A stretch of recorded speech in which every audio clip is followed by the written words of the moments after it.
Ok. Voilà, donc bonsoir à toutes et à tous et bienvenue à l'Université de Mons. Bienvenue aussi aux amis bruxellois de la Société Royale Belge Astronomie qui nous ont fait le plaisir de nous rejoindre à cette occasion. Alors aujourd'hui, conférence d'astronomie assez exceptionnelle. Nous accueillons notre ami André Fusfa, qui est physicien de formation, cosmologiste au niveau théorique, dont la spécialité, en fait, c'est tout ce qui est énergie noire. Donc, c'est un sujet qui est vraiment d'actualité. Donc, c'est pour ça qu'on lui a demandé de venir faire le point. Et donc, il travaille à l'Université catholique de Louvain. Voilà. Et à Namur, mais tout ça est en cours de remise en ordre. Bien, bonne soirée à toutes et à tous. Bienvenue à Mons et je te laisse la parole. Merci. Est-ce que vous m'entendez? En tout cas, moi, je m'entends. C'est déjà magnifique. N'ayons pas peur des mots. Nous vivons une époque formidable. En tout cas pour la cosmologie, pour le reste aussi, je pense. En fait, la cosmologie est une science très récente. La découverte de l'expansion cosmique, c'est Georges Lemaître en 1927. En 80 ans, cette science qui vise à la description de l'univers dans son ensemble a connu de profondes mutations, révolutions, de succès expérimentaux magnifiques et à présent, de découvertes potentiellement révolutionnaires qui ouvrent véritablement soit à une refonte de la cosmologie dans son ensemble, ça c'est le moins qui puisse arriver, soit peut-être à une révolution de la physique fondamentale. Le but de cette conférence, c'est un peu de vous montrer tout ce parcours, à la fois historiquement, mais aussi ce parcours de l'esprit, cette découverte de l'univers, cette découverte intellectuelle de l'univers dans son ensemble, et de vous montrer comment ce qu'on appelle comment le paradigme de la description de l'univers, le paradigme moderne qu'est la théorie du Big Bang, comment ce paradigme a évolué au cours des âges, depuis sa plus grande gloire et ses découvertes, ses confirmations expérimentales, comme la récession des galaxies, l'existence et les propriétés du rayonnement fossile ainsi que la nucléosynthèse primordiale, jusqu'aux problèmes modernes de la cosmologie qui, eux, amènent en fait à des révolutions potentielles. Donc la première partie de la conférence traite de la gloire du Big Bang.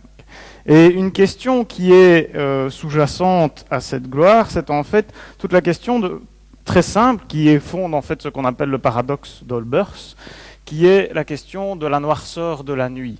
En fait, derrière cette question qui animait déjà Edgar Allan Poe et Olbers au XIXe siècle, était que derrière cette question assez simple se cache en fait la vérité profonde qui est que l'univers a une histoire, qu'il n'est pas immuable, que les étoiles n'ont pas toujours existé, et en fait, comme nous le verrons, qu'il est en expansion, par exemple. Alors, en fait, la cosmologie, je ne sais pas si vous regardez la télévision, mais vous ne devez certainement pas avoir raté ce genre d'enquête scientifique qu'on a sur toutes les chaînes de nos jours. Et ici, c'est quelque chose d'un peu moins sanguinolent, mais tout de même, la cosmologie peut se voir de manière ludique comme une grande enquête de police scientifique. À partir d'une scène du crime, que sont en général des observations ou des constats expérimentaux ou observationnels, les physiciens vont étudier ces scènes du crime cosmique à travers différents outils.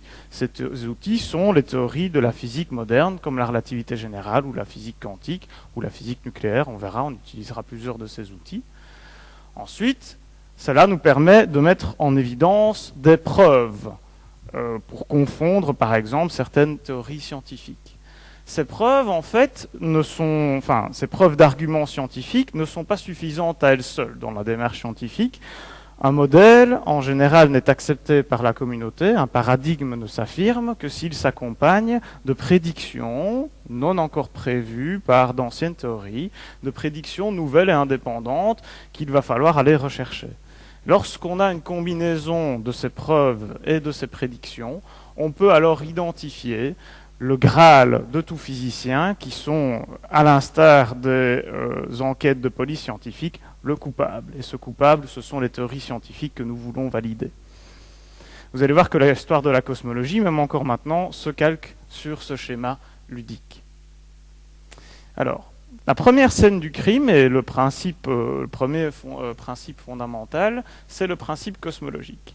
Ce principe cosmologique, c'est une hypothèse de travail qui est due en fait initialement à Einstein et qui est utilisée comme une simplification drastique des équations de la relativité générale qui sont quand même relativement difficiles à résoudre sans procéder à des hypothèses de symétrie fort contraignantes. Ce principe cosmologique, en fait, est assez simple à énoncer, puisqu'il exprime une approximation de l'univers à grande échelle.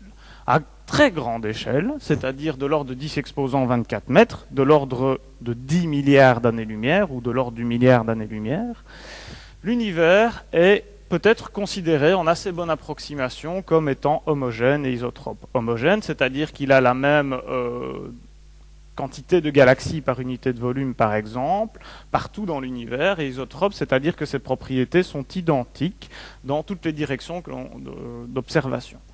Alors, cette hypothèse, en fait, se vérifie relativement bien observationnellement. Vous avez en arrière-plan ici un morceau du ciel avec ce qu'on appelle un Galaxy Survey. Donc c'est un catalogue de galaxies qui ont été acquises déjà depuis le début des années 90. Alors il faut savoir qu'à l'époque, on avait quelques centaines de milliers au milieu des années 90, on commençait à avoir quelques millions de galaxies. Maintenant, avec le Sloan Digital Sky Survey, c'est un ordre de grandeur au-dessus qu'on arrive à obtenir. Donc on a vraiment des catalogues pour dénombrer les galaxies dans l'univers et sonder l'univers profond, ce qui nous indique que l'univers, s'il n'est pas infini, est au moins très très grand. Ce que vous voyez sur ce diagramme, c'est que les galaxies se répartissent, en tout cas à l'échelle de la portion du ciel qui est examinée ici, de manière relativement uniforme. Donc, d'où l'hypothèse d'homogénéité et d'isotropie. Il ne semble pas y avoir une grande fracture à cette échelle-là dans la distribution des galaxies. Évidemment, si on y regarde de plus près, on voit qu'il y a des structures filamentaires qui ont l'air de se dessiner dans ce catalogue et des structures à petite échelle. Un peu plus récemment, on a ce genre de catalogue qui a été obtenu avec des galaxies émettant dans l'infrarouge. Et là, donc ça c'est une projection sur le ciel. Là vous avez le bruit de fond caractéristique des avant-plans. Et vous voyez en fait que les galaxies se répartissent effectivement à petite échelle, suivant des filaments, des structures filamentaires et alvéolaires, etc. Quoi qu'il en soit, à très grande échelle, donc pour des grandes portions de la chose, la distribution des galaxies est similaire et ne semble pas faire de grosses préférences entre, par exemple, la gauche et la droite de ce diagramme. En conclusion, on peut dire qu'à très grande échelle, donc ça sera quelque chose qui devra être mesuré, et quelle est cette échelle caractéristique où on peut valider le principe cosmologique, à très grande échelle, en assez bonne approximation, l'univers est homogène et isotrope. Alors, à partir de ce premier constat observationnel, on traduit cette hypothèse d'homogénéité et d'isotropie en termes de symétrie pour l'espace-temps, que l'on réintroduit dans les équations de la relativité générale pour obtenir des modèles cosmologiques. Et ces modèles cosmologiques sont ce qu'on appelle les modèles cosmologiques de Friedmann-Lemaitre. Alors en fait, sous cette hypothèse d'homogénéité et d'isotropie, la grande découverte a été celle de l'expansion cosmique. Lorsque vous mettez donc ensemble relativité générale et principes cosmologiques, on découvre assez naturellement que l'univers ne peut pas être statique pour des raisons en fait d'équilibre, etc. L'équilibre est instable si on impose des univers statiques. On a plein de problèmes théoriques qui arrivent. Par exemple, c'est ce qui était arrivé à l'univers d'Einstein. Et de manière très générique, un univers homogène et isotrope ne peut pas être immuable et doit être quelque part en mouvement, c'est-à-dire son espace-temps doit évoluer, les propriétés de l'espace-temps doivent évoluer au cours du temps. Et en pratique, le mouvement d'ensemble qui a été découvert par Friedmann et Lemaitre s'appelle l'expansion cosmique. Alors en fait, l'idée de l'expansion cosmique, c'est que le tissu de l'espace-temps varie au cours du temps, s'étire ou se contracte au cours du temps.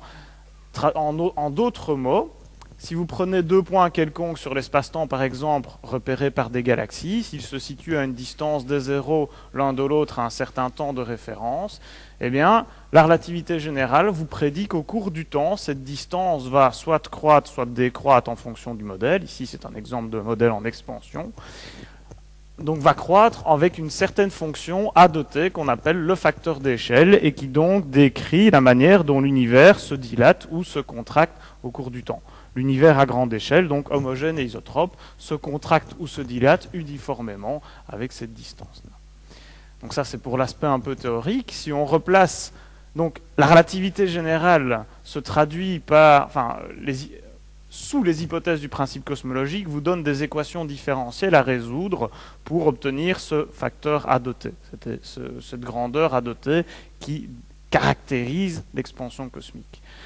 Typiquement, on a ce genre de solution. Donc, si on trace le facteur d'échelle, c'est le A de t, donc qui donne en fait une mesure de la distance entre deux points quelconques dans l'univers. Deux points quelconques, puisque l'univers est homogène et isotrope. La même expansion doit en principe être observée partout. Eh bien, si on trace le facteur d'échelle en fonction du temps, on a des modèles d'expansion cosmique, soit avec un cycle d'expansion puis de contraction, dans le cas d'un univers fermé, soit avec un cycle où l'expansion est infinie dans le temps et finit soit par s'arrêter après un temps infini, soit à arriver avec une vitesse d'expansion constante, où on a aussi des modèles particuliers, il faudra que vous gardiez ceci à l'esprit, où l'expansion de l'univers s'accélère au-delà d'une certaine limite. Bon.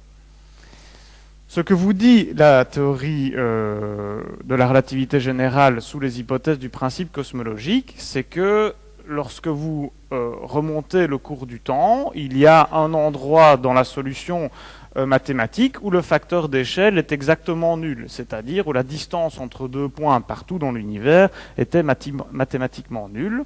En d'autres mots, que tout le volume de l'univers était concentré, éventuellement même un volume infini, était concentré dans un point d'extension nulle. Alors en fait, ceci, c'est véritablement ce qu'on appelle une singularité mathématique. C'est ce qu'on a appelé, en fait, c'est ce que Fred Hoyle, grand adversaire de l'expansion cosmique, a appelé le Big Bang. En dérision, le grand pan, en dérision pour les théories d'expansion cosmique. Bon, je ne vais pas rentrer dans les petits détails, mais il y avait des histoires de préjugés philosophiques là-dedans, il y en a toujours eu beaucoup en cosmologie. Bon. Donc ce point mathématique d'origine, en fait, c'est le départ, le domaine de définition du temps en quelque sorte. Je vais adopter un langage mathématique que je quitterai très vite, je vous rassure.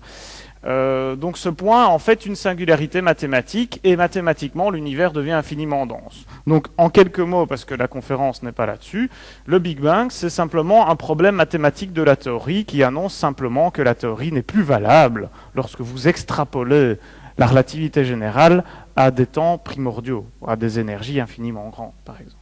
Donc là, il faudrait c'est un des grands enjeux de la cosmologie moderne, d'essayer de corriger les lois de la relativité générale pour éviter ce genre de soucis un peu délicats. Ce que vous devez retenir, c'est que dans un régime où la relativité générale s'applique, donc loin de la singularité du Big Bang, Georges Lemaitre, dès 1927, donne une prédiction observationnelle à ces modèles d'expansion, c'est-à-dire qu'à cause de ce mouvement d'expansion de l'univers, il y a un mouvement d'ensemble des points dans l'univers caractérisé par une vitesse qui est proportionnelle à la distance. Et la constante de proportionnalité s'appellera par la suite la constante de Hubble. Donc ça date de 1927. Et en fait, Lemaitre, à l'époque, était aux États-Unis, donc dans les années 25-26. Lemaitre était aux États-Unis pour faire un postdoc du côté de Cambridge, au Massachusetts. Et en fait, avait eu vent, lors d'un voyage aux États-Unis, il avait assisté à un des séminaires d'Hubble qui avait trouvé des résultats similaires. Et c'est Lemaitre qui en donne pour la première fois l'explication. Donc, petit crochet par la situation expérimentale. Comment sonder l'univers lointain? En fait, la détermination des distances en astronomie est vraiment le point épineux par excellence. En fait, au plus vous allez regarder loin, au plus vous regardez tôt, mais au plus aussi les incertitudes sur la mesure des distances vont s'accumuler et au plus le processus est délicat. Vous allez voir dans la suite qu'historiquement, ça a créé des problèmes. Donc, pour caractériser les propriétés de l'univers dans son ensemble, on regarde l'univers est constitué à très grande échelle de galaxies, qui sont ces univers-îles constitués de centaines de milliards d'étoiles. Une galaxie, à l'intérieur de ces galaxies, on essaie d'identifier ce qu'on appelle des chandelles standards, c'est-à-dire ce sont des objets dont certaines caractéristiques permettent de déduire la distance. En fait, d'un côté, on veut mesurer la distance de ces galaxies, et pour accéder à la distance de cette galaxie, vous devez avoir accès à la luminosité à l'émission, c'est-à-dire la puissance émise par exemple, un objet quelconque dans la galaxie. À partir de la puissance émise, vous connaissez la puissance observée et vous en déduisez la distance, puisque la luminosité décroît comme l'inverse du carré de la distance. Alors, à l'époque de Hubble, en se basant sur les travaux d'une astrophysicienne, elle aussi de Cambridge, Miss Leavitt, on avait une méthode qui permettait de faire de l'arpentage sur des distances très lointaines dans l'univers, c'était la méthode des céphéides. Typiquement, les céphéides sont des étoiles variables dont la période est corrélée à la luminosité. Ça, ce sont les travaux empiriques de Miss Leavitt qui ont pu le montrer. Donc à partir de la mesure de la période, on peut en déduire la luminosité émise et faire des mesures de distance, la calibration ayant été effectuée avec des céphéides qui étaient proches de nous, pour lesquels on pouvait déterminer la distance grâce à des méthodes par exemple de parallaxe ou d'autres méthodes mieux connues. Alors, l'autre point pour mesurer et caractériser l'univers dans son ensemble, c'est les mesures de vitesse des objets qui peuplent l'univers. Et ça se fait par effet Doppler. Donc, si vous prenez le spectre d'une galaxie, qui est essentiellement constitué d'hydrogène, vous allez repérer des raies d'absorption dans ce spectre. Et lorsque vous regardez des galaxies situées à différentes distances, ces raies se décalent vers la bande rouge du spectre. Ça, c'est une méthode spectroscopique. Donc en utilisant ce genre de méthode à l'époque, Hubble réussit à... Alors, à l'époque, on se rendait à peine compte depuis une dizaine d'années que les galaxies n'étaient pas des objets qui appartenaient à notre propre galaxie. C'était des objets qui étaient extérieurs et situés à des distances bien plus grandes que les nébuleuses planétaires et autres qui peuplent notre galaxie. Alors, Hubble caractérise donc pour la première fois sur un échantillon relativement petit de galaxies la vitesse de ces objets en fonction de la distance. Et voici le diagramme historique de son papier de 1929 qu'il a obtenu par la méthode des céphéides. Ce que vous obtenez, c'est que lorsque vous tracez la vitesse de récession de ces galaxies en fonction de la distance, il y a une nette tendance à la croissance. Alors je dis nette tendance parce que ça, c'est un bel exemple d'un beaucoup de génie en sciences. Quand vous regardez le diagramme de Hubble, si vous avez fait un peu de physique expérimentale, vous constatez qu'il n'y a pas de barre d'erreur. Bon. En fait, les barres d'erreur étaient un peu trop grosses à l'époque pour être précisées dedans. Et il y a deux fits qui sont donnés. Deux droites, en fait, c'est la correction. Chacune des deux droites correspond avec une certaine correction du mouvement séculaire du Soleil au sein de la Voie lactée. Bon, peu importe. L'autre anecdote historique que vous devez remarquer, c'est la vitesse qui est notée comme tout bon physicien sait le faire, en kilomètres. En fait, c'est pour vous illustrer que les astrophysiciens sont une espèce un peu à part dans la physique et qui, en général, utilisent des systèmes d'unités pas toujours très catholiques, on va dire ça comme ça. Par exemple, la constante de Hubble qui est en kilomètres par seconde par mégaparsec. Bon, c'est un inverse de temps, c'est plus facile.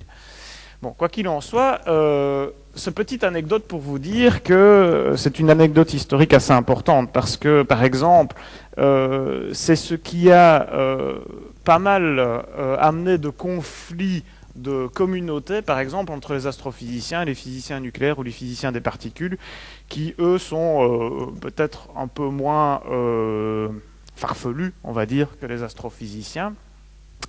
Et en fait, pendant longtemps, il y a eu des conflits de communautés entre les deux communautés, astrophysiciens et physiciens des particules. les seconds ne croyant pas aux découvertes des premiers. Alors je vous rassure tout de suite, la situation a bien évolué. Maintenant, nous travaillons ensemble avec les méthodes des uns et des autres. Et je pense que c'est ça qui va donner, qui est en partie dû à la révolution cosmologique que l'on connaît maintenant. Bon, quoi qu'il en soit, voici la tendance. Lorsque l'on trace la vitesse en fonction de la distance, les galaxies s'éloignent de nous d'autant plus rapidement qu'elles sont éloignées de nous, avec une vitesse d'expansion proportionnelle à la distance. Alors, ce mouvement d'ensemble est générique, à l'exception de quelques galaxies qui sont proches de nous. La galaxie d'Andromède, par exemple, ne présente pas un décalage vers le rouge, mais un décalage vers le bleu, c'est-à-dire ce qui indique qu'elle se rapproche de nous. Hormis quelques galaxies très proches de nous, la majeure partie des galaxies s'en éloigne. Et donc, ce mouvement d'ensemble des galaxies, Hubble le constate, mais le prend pour acquis. C'est vraiment un mouvement qui, pour Hubble, est relié à une caractéristique particulière, un mouvement propre des galaxies. Ce que Lemaître montre dans son papier de 1927, c'est que c'est une prédiction de la relativité générale appliquée à l'univers dans son ensemble.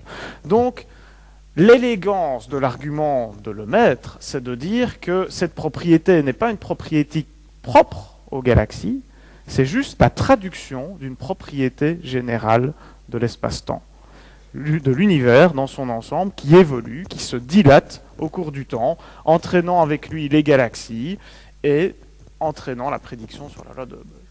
Donc la loi de Hubble constitue la première preuve en faveur de l'expansion cosmique. Alors, Lemaître connaissait les données de Hubble à l'époque et trouve une constante de Hubble de l'ordre de 650 km par seconde par mégaparsec. Si vous vous rappelez 2-3 transparents auparavant, je vous ai montré des jolies courbes avec les modèles d'univers. Grosso modo, la constante de Hubble est reliée à la pente de ces courbes. Donc vous pouvez utiliser la constante de Hubble pour extrapoler l'histoire de l'univers et par exemple donner une borne supérieure à l'âge de l'univers. Et c'est précisément ce que les cosmologistes ont fait, dont Lemaître, c'est que l'inverse de la constante de Hubble donne une borne supérieure sur l'âge de l'univers. Avec une valeur aussi grande, l'âge prédit de l'univers est seulement de 2 milliards d'années. Or, déjà à l'époque, on savait par la datation des sols, par les méthodes de décroissance radioactive, que l'âge de l'univers était supérieur à ça et de l'ordre de 4 milliards d'années.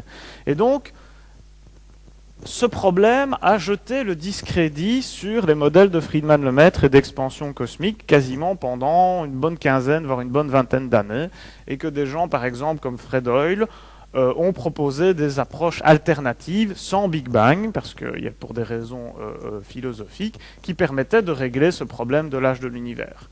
Georges Lemaître, quant à lui, a fait quelque chose de plus intelligent et prônait en faveur d'une grandeur qu'on appelle la constante cosmologique et qui permettait de rallonger l'histoire de l'univers. On la retrouvera plus tard. Alors, où était le problème? En fait, il était expérimental. Si vous regardez, donc ça rejoint ce que je vous disais auparavant. À l'époque, il y avait un problème dans la loi de calibration des céphéides. Et voici, par exemple, un diagramme historique qui vous reprend, par exemple, la mesure de H0, de cette fameuse constante de Hubble, en fonction de l'époque au cours du XXe siècle. Donc on démarre très haut avec des valeurs de l'ordre de 650 km par seconde par mégaparsec. Et vous voyez, bon, il y a parfois des barres d'erreur assez comiques. Il faut attendre quand même le milieu des années 70 pour commencer à avoir une stabilisation de cette valeur. Regardez aussi la densité qui est à la mesure de la production scientifique. La densité des points ici qui indiquent le nombre d'études scientifiques qui ont été faites pour caractériser la constante de Hubble. Et donc il faut attendre les années 80, disons, pour commencer à avoir une fourchette de valeurs qui se stabilise. Et avec cette fourchette de valeurs, je vous le dis tout de suite, l'âge de l'univers est rapproché de 15 milliards d'années, ce qui sauve les modèles de Friedmann-Lemaître. Bon. Donc, si l'univers est en expansion, c'est que l'univers a une histoire, les propriétés de l'univers changent au cours du temps, et il n'est pas le même aujourd'hui que ce qu'il était hier. En d'autres mots également, si vous partez d'aujourd'hui, que vous remontez l'histoire de l'univers, vous savez que l'univers alors est de plus en plus petit. Puisque bon, si vous suivez le cours normal du temps, l'univers s'étend au cours du temps, c'est le mouvement d'expansion. Si vous remontez le cours du temps, l'univers était de plus en plus petit, l'univers observable était de plus en plus petit, ce qui veut dire que la quantité de matière par unité de volume était de plus en plus grande. Donc autrement dit, remonter le cours du temps, c'est regarder un univers ou examiner un univers qui était plus dense et donc plus chaud, ou en tout cas avec plus d'énergie. Et donc en fait, l'expansion cosmique est synonyme de physique des hautes énergies, ou en tout cas d'organisation de la matière. Puisque si vous remontez le cours du temps, je sais pas si je vais essayer de faire comme ceci, voilà. Si vous remontez le cours du temps, depuis aujourd'hui jusqu'à un temps infiniment proche du Big Bang, vous allez augmenter en densité et donc en énergie et retrouver toute une série de phénomènes de la physique fondamentale. Par exemple, on découpe la ligne du temps de l'univers en différentes époques en fonction de la caractéristique physique, en tout cas des phénomènes physiques qui se passaient à ce moment-là, qui étaient prédominants pour l'organisation de la matière. Par exemple, aujourd'hui, nous sommes dans l'ère stellaire, 15 milliards d'années environ après le Big Bang. La formation du système solaire a eu lieu il y a 4 milliards d'années. Les premières étoiles se sont formées il y a 12 milliards d'années. Et si vous remontez encore le cours du temps, vous allez remonter en énergie.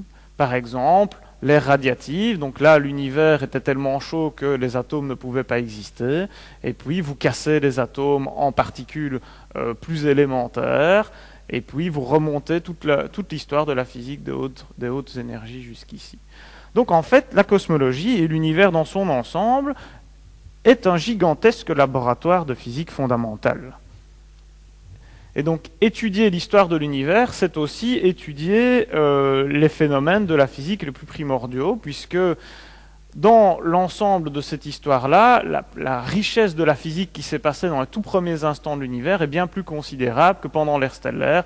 Pendant l'ère stellaire, on a juste formé des étoiles et des galaxies.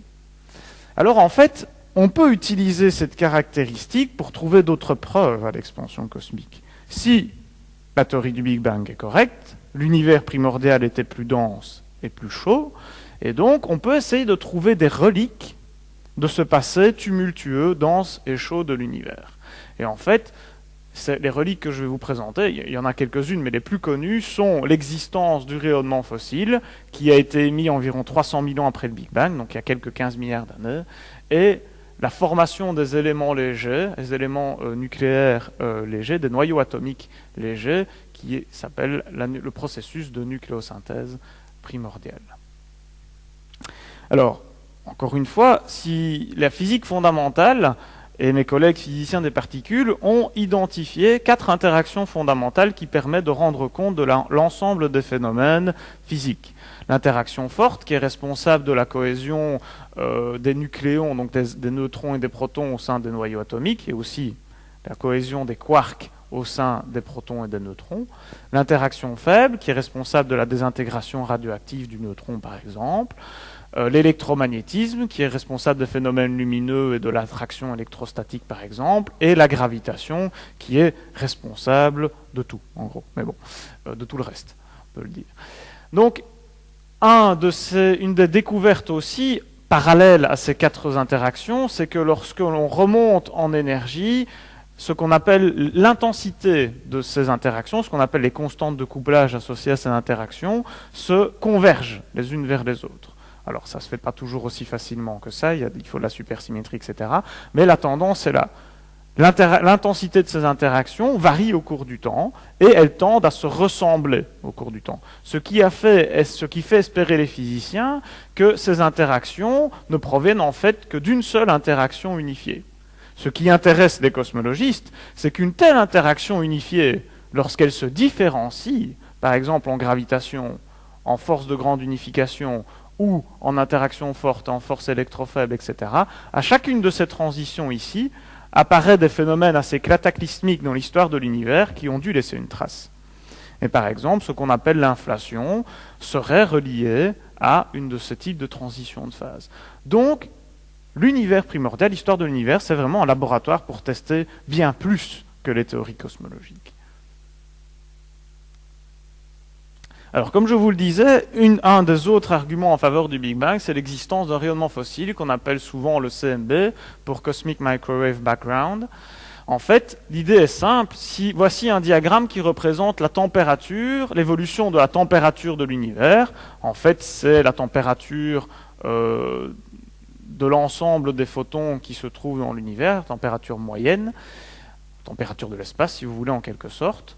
Et en fonction de l'âge de l'univers, lorsque vous remontez le cours du temps, donc on se trouve ici 15 milliards d'années après le Big Bang, lorsque vous remontez, la température augmente, et donc, en fait, elle augmente indéfiniment, théoriquement, jusqu'à atteindre une valeur infinie au Big Bang. Bon, arrêtons le massacre un peu avant, si vous le voulez bien, et arrêtons-nous à une valeur de quelques milliers de degrés Kelvin. Si la théorie du Big Bang Show est correcte, alors il y a eu une époque dans l'histoire de l'univers, et c'est bien une prédiction, une époque à laquelle les atomes n'existaient pas, parce que l'univers était tellement dense et chaud que l'agitation thermique des noyaux atomiques et des électrons, etc., empêchait la combinaison des électrons avec les noyaux atomiques de l'époque, grosso modo de l'hélium et de l'hydrogène. Lorsque l'univers se refroidit et descend en dessous d'une certaine température caractéristique de 3000 degrés Kelvin, on peut reformer les atomes. La température et l'agitation thermique des atomes est suffisamment petite que pour que les électrons soient capturés par les noyaux.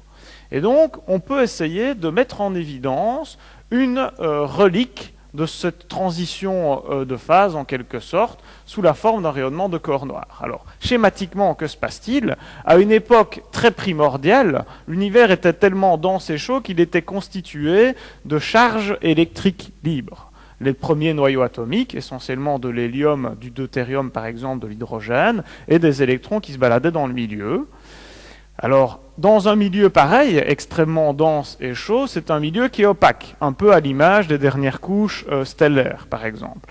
Dans un milieu pareil, la lumière ne peut parcourir qu'une très petite distance avant d'être captée puis réémise par diffusion Compton par les charges électriques libres. Donc on dit en fait que ce milieu est opaque puisque la lumière ne peut pas parcourir de très grandes distances avant d'être interceptée par une de ces charges électriques libres.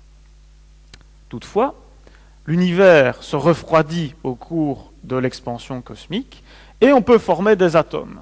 C'est-à-dire qu'on peut diminuer l'énergie cinétique et l'agitation thermique de ce plasma primordial pour capturer et former les premiers atomes électriquement neutres. Et comme je viens de le dire, puisque c'est électriquement neutre, le nombre de charges électriques libres chute drastiquement, ce qui fait que la lumière est quelque part libérée. Elle peut enfin parcourir de très grandes distances et avant de rencontrer des charges électriques libres ou d'interagir avec les atomes. Et donc en fait, ce moment correspond à l'univers au moment où l'univers devient transparent, et c'est la première émission de lumière sur de grandes distances. Alors ça, c'est une caractéristique qui avait été prévue par Lemaître et Gamow, déjà dans les années 40. Et en fait, ce rayonnement, cette trace de la première lumière émise dans l'univers a été cherchée, on a commencé à la chercher dans les années 60, et malheureusement, ce n'est pas les gens qui avaient pensé à la chercher qui l'ont découverte. Elle a été découverte par hasard par Penzias et Wilson en 1965. Penzias et Wilson étaient deux ingénieurs qui travaillaient à la calibration des antennes des laboratoires Bell Telephone dans les environs de Princeton, je crois, et ils ont observé un bruit de fond uniforme qui correspondait à une longueur d'onde assez particulière, je crois que c'était de l'ordre du gigahertz, mais un bruit de fond qui était vraiment très très uniforme, donc vraiment quelque chose d'assez particulier, puisque si c'était une source parasite humaine, elle devrait être localisée par exemple au voisinage d'une ville, etc. Et donc en fait, ceci, c'est vraiment, donc ça, c'est, si vous voulez, alors ça va évoluer ce diagramme-là. Ce diagramme-là, c'est une carte du ciel du rayonnement vu par Penzias et Wilson, qui était extrêmement homogène et isotrope. Alors la petite histoire, c'est que Penzias et Wilson ont parcouru la côte est en présentant ces résultats qu'ils ne savaient pas expliquer, jusqu'à arriver au laboratoire d'astrophysique de Princeton, chez Dicke et Peebles, qui, eux, étaient en train de fabriquer dans leur labo des instruments pour mesurer et détecter le rayonnement fossile. Et donc, Penzias et Wilson arrivent avec la découverte cherchée et attendue par Peebles et par Dicke. Et en fait, ils se rendent, donc Peebles et Dicke expliquent à Penzias et Wilson ce qu'ils ont découvert. Ce qu'ils ont découvert, ce rayonnement uniforme, c'est la première lumière qui a été émise à l'époque de la formation des atomes. C'est pour ça qu'il est extrêmement homogène et isotrope. Parce que l'univers de l'époque était extrêmement homogène et isotrope.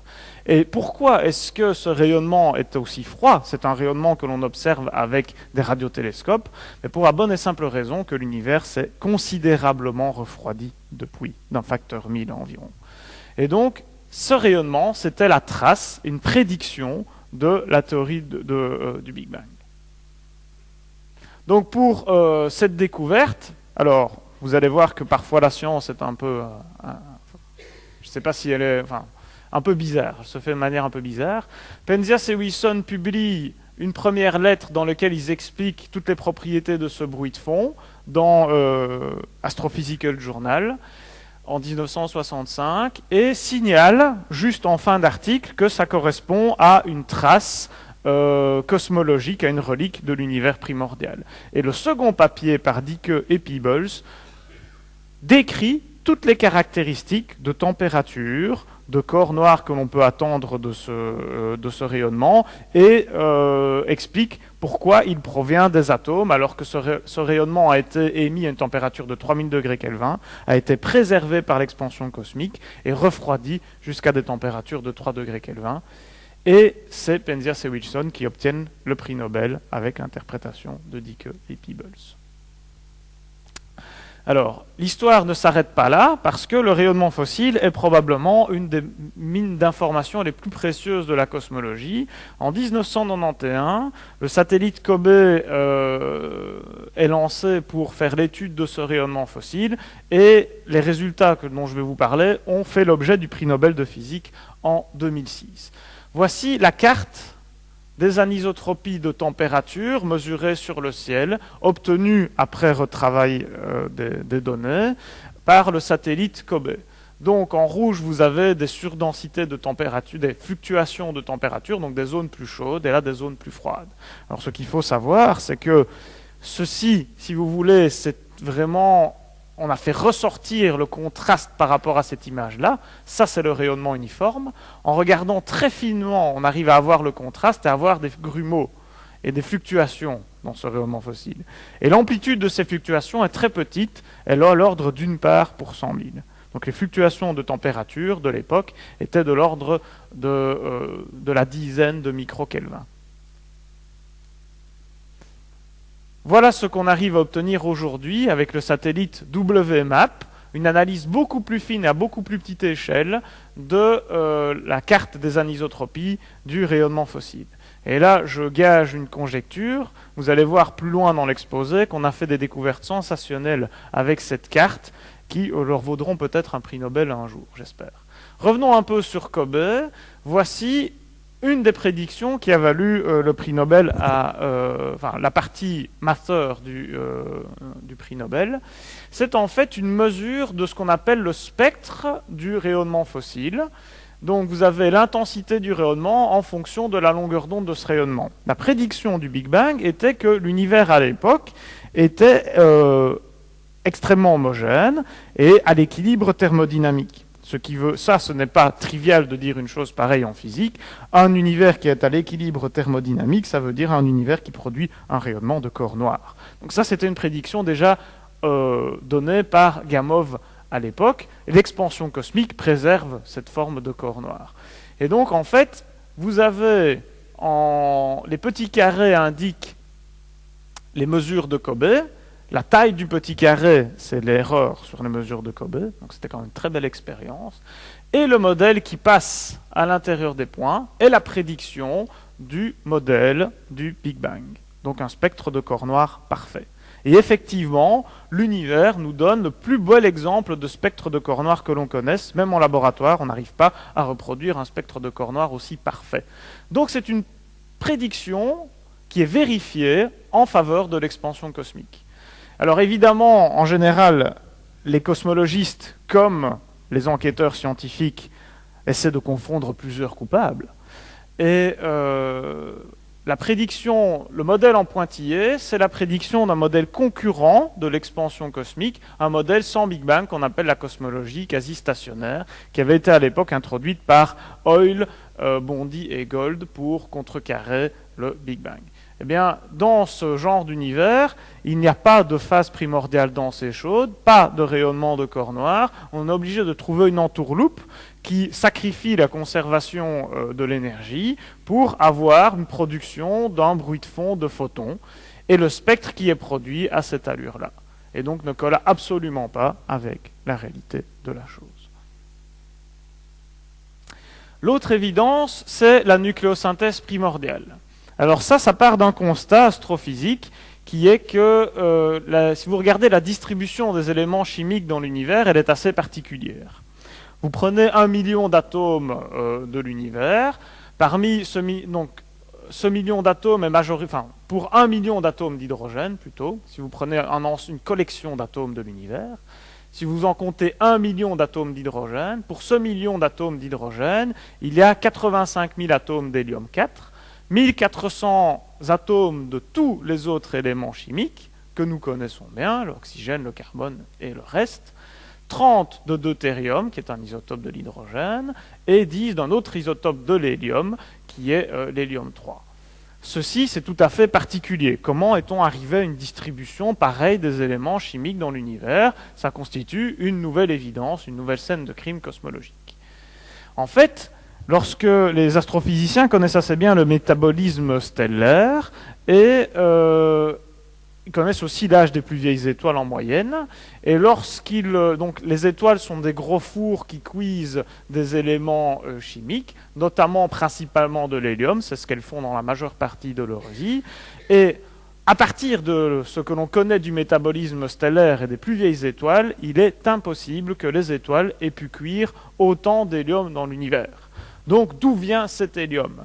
Ici encore, le modèle du Big Bang apporte une réponse quasiment naturelle à ce problème, puisque le modèle du Big Bang chaud implique une phase de l'univers extrêmement dense et chaude, par exemple, où la densité pouvait atteindre une grandeur de l'ordre de 1 gramme par centimètre cube, ou de 10 grammes par centimètre cube plutôt, typiquement ce que vous avez à l'intérieur du cœur des étoiles, pour une température de l'ordre du milliard de degrés Kelvin. Ça, c'est la prédiction de l'expansion cosmique. À des températures et des densités pareilles, quand vous mettez de la matière, vous avez de la fusion thermonucléaire et production d'éléments chimiques légers. On peut aller plus loin. Combinant la relativité générale qui vous donne le refroidissement de l'univers et la physique nucléaire qui vous donne la construction des briques élémentaires de la matière, vous pouvez faire ce genre de calcul qui indique l'abondance par rapport à l'hydrogène des éléments chimiques qui sont repris ici en fonction de la température en milliards de degrés. Donc ça, c'est un historique de la cuisson des éléments chimiques dans l'univers primordial. Et vous voyez que la plupart se produisent à une température voisine du milliard de degrés. Alors, lorsque l'on fait le calcul, on obtient les abondances suivantes. Par exemple, pour l'hélium 4, on observe une abondance, regardez, alors j'ai un peu du mal ici, elle est de l'ordre de 1 dixième, elle est de l'ordre de 1 pour 100 000 pour le deutérium, etc. En fait, on peut avoir le chiffre et le calcul précis qui tombent véritablement dans les valeurs observationnelles de l'abondance de ces éléments légers.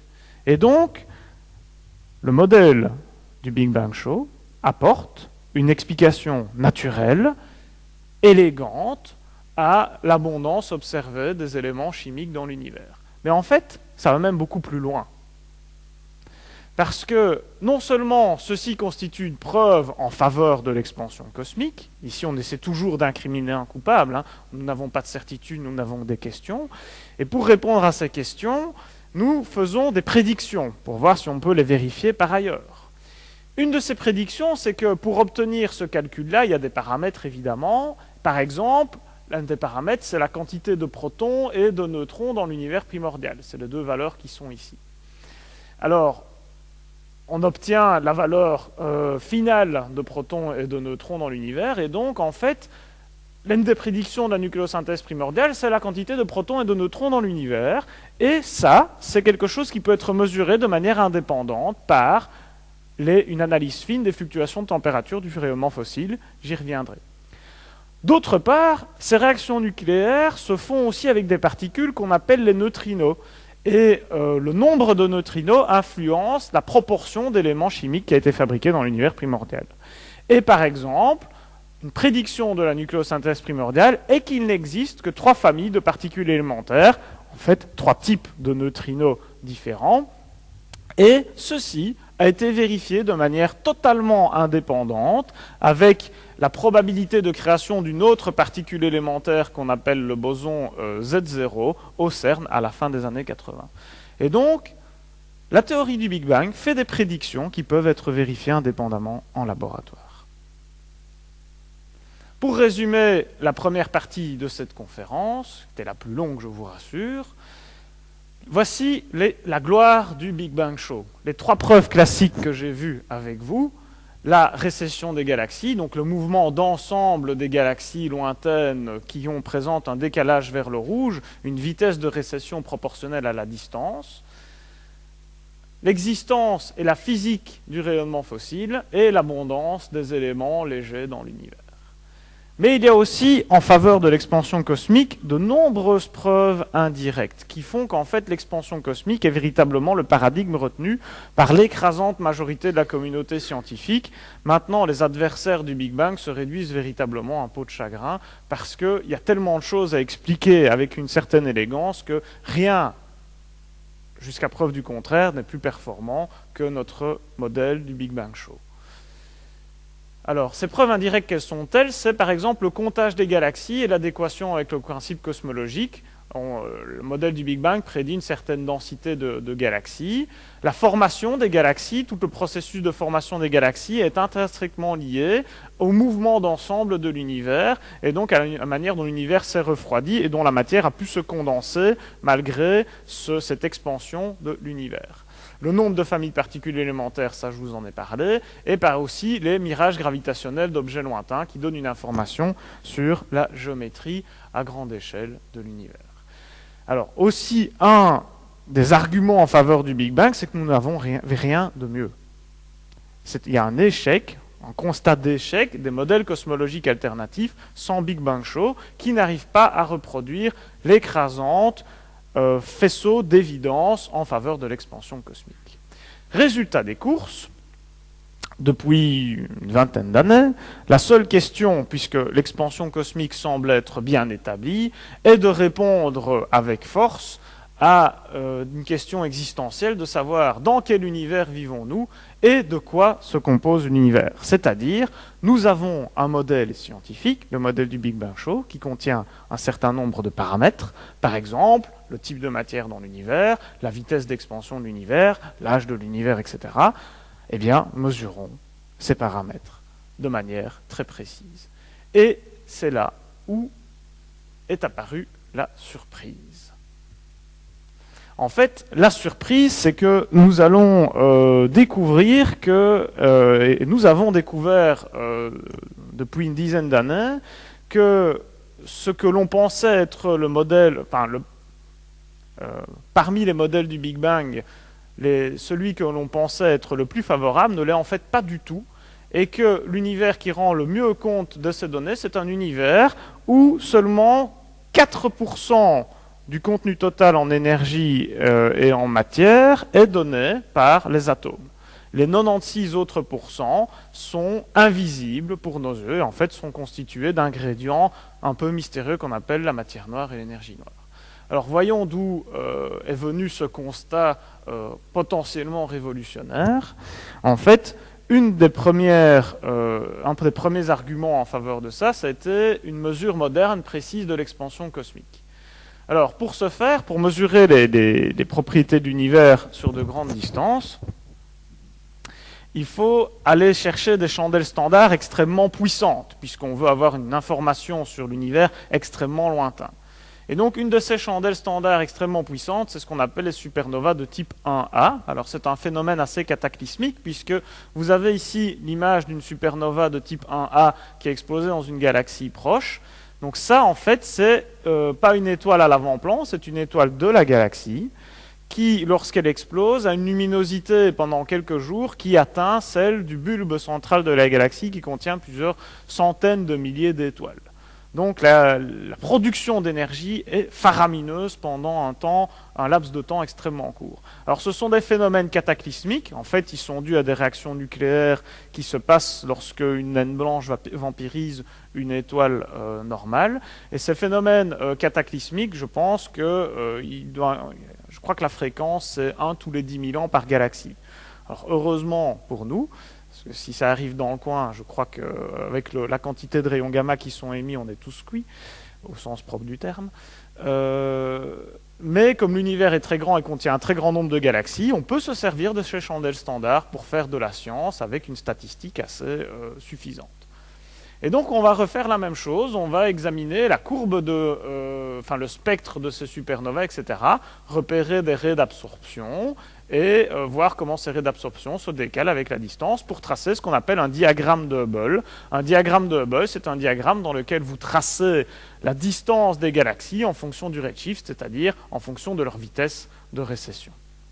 Et ça constitue une nouvelle scène de crime moderne. Une scène de crime qui est toujours inviolée puisque nous n'avons toujours pas le responsable du crime.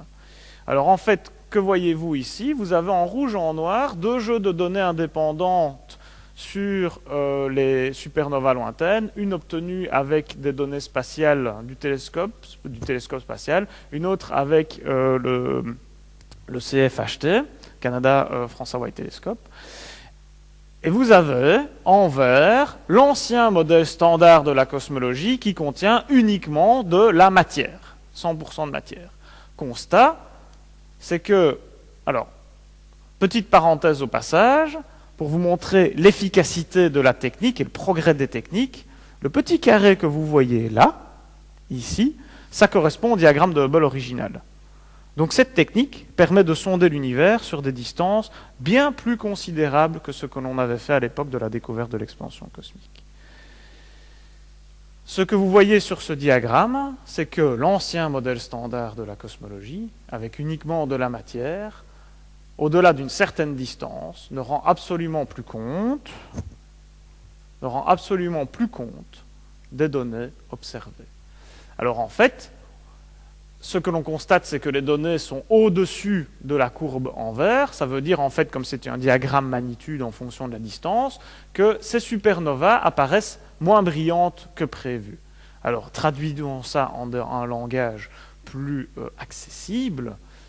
Si vous tracez la distance de ces objets en fonction de l'époque où ces supernovas ont explosé, vous avez ces objets qui se trouvent ici et la courbe en vert qui était là. Ça veut dire que pour une même époque d'observation, normalement, elles auraient dû se trouver ici si l'univers avait été décrit adéquatement par un univers contenant uniquement une expansion due uniquement à la présence de la matière, mais en fait, elles se trouvent ici à une distance beaucoup plus éloignée que prévu. Et donc, en fait, si on utilise les modèles de Friedman-Lemaitre et qu'on décide de faire le fit sur les données, donc de voir quel est le modèle qui passe le mieux dans les données, on est obligé d'introduire une nouvelle composante supplémentaire qui va en fait donner une accélération de l'expansion cosmique. C'est la courbe que vous avez en blanc. La courbe que vous avez en blanc, ici, correspond à une expansion cosmologique comme ceci. Donc ce diagramme-là, c'est une solution des équations de la relativité générale. Ça vous donne l'évolution du facteur d'échelle en fonction du temps. Voilà l'ancien modèle standard de la cosmologie, uniquement décéléré, et le nouveau modèle standard de la cosmologie, n'ayons pas peur des mots, où vous voyez que l'univers est d'abord décéléré, et puis a une concavité tournée vers le haut. L'expansion de l'univers s'accélère. En résumé, nous avons observé que les supernovas étaient plus faibles qu'attendu. Ça veut dire qu'en fait, elles sont plus éloignées que prévu dans la théorie. Donc ça veut dire que l'expansion cosmique a accéléré, et pour accélérer l'expansion cosmique, on est obligé d'introduire un nouveau contenu tout à fait remarquable dans l'univers qu'on appelle l'énergie noire, ou la constante cosmologique. J'ai l'occasion d'y revenir. Donc, si vous voulez retenir le moins possible, il y a un problème avec l'expansion de l'univers. La grosse surprise, c'est que l'expansion de l'univers accélère, comme s'il y avait une force répulsive qui s'exerçait à grande distance en accélérant l'expansion de l'univers, en repoussant une espèce d'antigravité qui repousserait les objets à très grande distance dans l'univers. Mais vous allez voir que ce problème ne revient pas que des seules supernovas. Si nous regardons maintenant, nous utilisons le rayonnement fossile et nous faisons une étude précise des caractéristiques du rayonnement fossile. En fait, la physique du rayonnement fossile est assez bien maîtrisée et suffisamment maîtrisée que pour qu'on puisse en déduire, des propriétés de l'univers. Alors, en gros, je vais passer ici. Voilà. En gros, comment se passe la physique des fluctuations du rayonnement fossile? Donc, le rayonnement fossile, en fait, est une image de la distribution. C'est une mesure de la température. C'est aussi une image de la distribution de matière à l'époque. Alors, à l'époque, la matière est un plasma, donc c'est-à-dire un gaz complètement ionisé. Donc, dans ce plasma-là, lorsque vous prenez une surdensité, donc un grumeau dans ce plasma-là, ce grumeau est sujet à deux tendances contradictoires. La première tendance, c'est que la gravitation tend à faire collapser ce grumeau et à faire croître la surdensité par attraction gravitationnelle. L'autre tendance est que c'est un plasma, et donc il y a de l'agitation thermique, il y a de la radiation là-dedans qui tend au contraire à diluer ce grumeau. Et donc en fait, lorsque les fluctuations de matière, les grumeaux ont une certaine taille, ils vont entrer en oscillation. Alors la taille caractéristique de ces grumeaux correspond en fait à ce qu'on appelle la taille de l'horizon. En fait, des grumeaux qui sont trop grands et les ondes de pression, qui sont tellement grands que les ondes de pression n'ont pas le temps d'arriver à l'autre bout, ces grumeaux-là collapsent.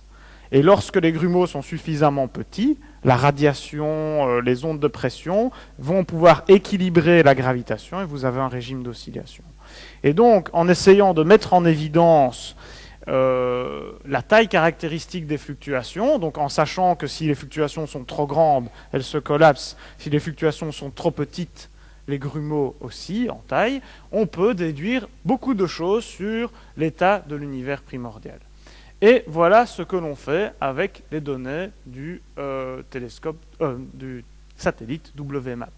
Donc vous tracez ce qu'on appelle un spectre des fluctuations angulaires du rayonnement fossile, c'est-à-dire que vous allez compter l'intensité des fluctuations de température en fonction de la taille de ces grumeaux. Donc vous allez regarder les grumeaux que vous trouvez et vous allez compter leur température en fonction de leur taille caractéristique et vous obtenez un diagramme comme ceci. Donc en rouge, vous avez les points issus de l'expérience WMAP. Donc ce diagramme vous donne l'intensité des fluctuations, c'est-à-dire grosso modo la taille du grumeau, si vous voulez. C'est ce que le grumeau est plus ou moins prononcé, ce que le grumeau de matière est plus ou moins prononcé, en fonction de sa taille physique. Donc c'est vraiment l'intensité des fluctuations de température. Est-ce que le grumeau est bien dense ou pas ? En fonction de sa taille physique. Donc, par exemple, en mégaparsec de l'époque, en mégaparsec à l'époque. Et donc, vous voyez encore ici, en vert, nous avons l'ancien modèle standard de la cosmologie, qui contenait uniquement 100% de matière, et en blanc, le modèle qui fit au mieux, donc qui passe au mieux parmi les données. Alors, comme je vous le disais, ce diagramme est une mine d'or pour le cosmologiste moderne. Pourquoi ? Parce que, en fait, donc, dans ce diagramme, vous avez des pics, et en fait, ces pics correspondent à, par exemple, donc, ces pics correspondent à une taille particulière des fluctuations. Donc les fluctuations qui se trouvent aux alentours de 1 degré, c'est les fluctuations qui ont commencé à osciller. Donc ça donne la limite, si vous voulez, entre les fluctuations entre les grumeaux qui croissent toujours sous l'effet de la gravitation et ceux qui oscillent, qui sont sujets à une compétition entre la radiation et la gravitation. Donc, ce premier pic ici donne en fait une mesure de la taille de ce qu'on appelle l'horizon à l'époque, c'est-à-dire une mesure de la géométrie de l'univers, ou en d'autres mots, une mesure du contenu total en énergie et en matière de l'univers. Donc en fait, la taille caractéristique de ce grumeau, c'est une espèce de chandelle standard dans le rayonnement fossile. Bon. L'amplitude de ce pic, l'intensité de ce grumeau, la surdensité de ce grumeau, est une indication du contenu en matière totale dans l'univers. Pourquoi ? Parce que pour faire osciller la surdensité, l'attraction qui s'exerce sur la surdensité est reliée à la quantité de matière dans l'univers. C'est la matière qui produit la gravitation attractive qui fait croître les grumeaux. Et donc, l'amplitude de ce pic est reliée à la quantité totale de matière dans l'univers. Mais de manière plus intéressante, si vous comparez l'amplitude des pics pairs et impairs, donc en gros l'amplitude du premier et du deuxième pic, vous pouvez avoir une information sur la quantité de matière qui ressent la lumière. Parce qu'à l'époque, l'univers n'est peut-être pas composé uniquement que d'atomes, il n'y a que les atomes qui ressentent le jeu de la pression, etc., et qui peuvent avoir ce régime d'oscillation. S'il y a une autre type de matière, qui par exemple est électriquement neutre, eh bien, elle ne va pas participer à ce jeu-là. Et en fait, c'est ce qu'on observe. À partir de ces trois grandeurs, on peut en déduire que pour un total de 100%, donc vous prenez 100%, 100% représente le contenu total en énergie en matière de l'univers, la matière, c'est ce qui produit de la gravitation attractive, compte pour 24% du contenu total en énergie en matière de l'univers, et ce qu'on appelle les baryons, c'est-à-dire en gros les protons et les neutrons, c'est-à-dire les atomes, comptent pour uniquement 4%. Donc, il y a 20% de matière dans l'univers qui ne sont pas constituées d'atomes, qui produisent de la gravitation attractive, mais qui ne sont pas composées d'atomes, c'est ce qu'on appelle la matière noire. Et évidemment, la matière dans l'univers ne constitue que 24% du total, donc il y a une énergie manquante de 76%, et ce chiffre est en accord avec ce qu'on avait découvert sur les supernovas. Ah, en fait, ici, ce n'est pas une véritable découverte. La matière noire, c'était quelque chose qui était déjà connu avant, c'était une vieille affaire, la matière noire. Par exemple, depuis les années 70, mais les premières évidences remontent aux années 30, on regarde par exemple la dynamique des objets au voisinage des galaxies, par exemple en traçant la vitesse de rotation qu'ont les étoiles en bordure de la galaxie en fonction de leur distance au centre galactique. Donc vous avez les points de mesure qui se trouvent ici. Vous avez la courbe de rotation comme ceci. Ça, ce sont les données expérimentales. Ça, c'est la courbe de rotation à laquelle on s'attendrait à partir des étoiles qui sont effectivement vues, donc les étoiles qui sont vues dans le disque des galaxies. Or, vous voyez que la courbe de rotation, prévue par l'observation de la matière visible, ne colle pas du tout avec celle qui est tracée par les étoiles lointaines dans les galaxies. Il faut rajouter de la matière, qu'on a appelée de la matière noire, sous forme d'un halo, pour compenser les vitesses. Donc, en quelque sorte, les étoiles tournent trop vite autour des galaxies. Et on sait aussi que, et ça depuis les années 30, les galaxies elles-mêmes tournaient trop vite dans les amas. Donc, pour assurer ce phénomène gravitationnel, cette force gravitationnelle, on doit introduire une grande quantité de matière invisible. Alors, il n'y a pas que cet argument en faveur de la matière noire, il y a aussi d'autres arguments comme les lentilles gravitationnelles, qui indique, je vais revenir là-dessus dans un instant, qu'il doit exister une très grande quantité de matière invisible entre les galaxies, ceci venant à l'appui du rayonnement fossile qui prédit qu'il y a 5 fois plus de matière noire invisible que de matière ordinaire. Alors, je reviens un peu là-dessus. Ça, c'est une évidence en faveur de la matière noire aux échelles cosmologiques. C'est un mirage gravitationnel, une lentille gravitationnelle qui est observée, qui est observée dans le ciel profond. Donc, si vous regardez, on ne voit pas très bien avec la lumière, mais vous voyez des espèces d'arcs dans l'image. Ces arcs, c'est ce qu'on appelle des anneaux d'Einstein, et c'est une conséquence du fait que la lumière est déviée lorsqu'elle passe au voisinage d'objets massifs. Or, lorsqu'on regarde la quantité de matière qui est nécessaire à produire ces arcs gravitationnels et qu'on la compare avec ce qui est visible dans l'image, on constate qu'il n'y a largement pas assez de matière que pour produire ces arcs gravitationnels. Et donc, une grande partie de la matière dans l'univers doit être invisible pour nos yeux. Et on sait d'autre part, par le rayonnement fossile, que cette matière n'est pas constituée d'atomes. C'est autre chose. Alors, il n'y a pas encore que cette observation en faveur cette observation du rayonnement fossile, ni les supernovas lointaines qui posent problème. Il y a par exemple les propriétés des grandes structures cosmiques. Par exemple, on fait des observations sur la distribution statistique des galaxies dans l'univers. Ça aussi, c'est un traceur des paramètres de l'univers. Et lorsque l'on regarde par exemple certaines caractéristiques fines, comme la corrélation statistique de la distribution des galaxies, on constate que pour coller aux données observationnelles, on est encore une fois obligé d'introduire trop peu de matière et une composante supplémentaire. Même chose avec d'autres mesures comme la mesure du spectre de puissance, etc., qui tout indiquent qu'il doit avoir 25% de matière pour 65% ou 75% d'autres choses. Alors voici un tableau qui résume la situation. Vous avez deux types de paramètres cosmologiques en abscisse en ordonnée, ce qu'on appelle en fait les paramètres de densité. Le paramètre ωm vous donne, dans un certain système d'unités, la proportion de matière dans l'univers, de matière ordinaire et matière noire dans l'univers, dans ce cas-ci. Donc c'est ce qui produit de la gravitation attractive, matière noire et atomes, si vous voulez. Et en fonction de ça, on va tracer une proportion d'une autre quantité d'énergie, l'énergie noire, en abscisse. Cette énergie noire, c'est ce que l'on est obligé de rajouter pour compenser tout ce que la matière ne sait pas faire. C'est-à-dire les 100% que l'on observe, la géométrie plate que l'on observe par le rayonnement fossile, l'accélération de l'expansion de l'univers, etc., etc.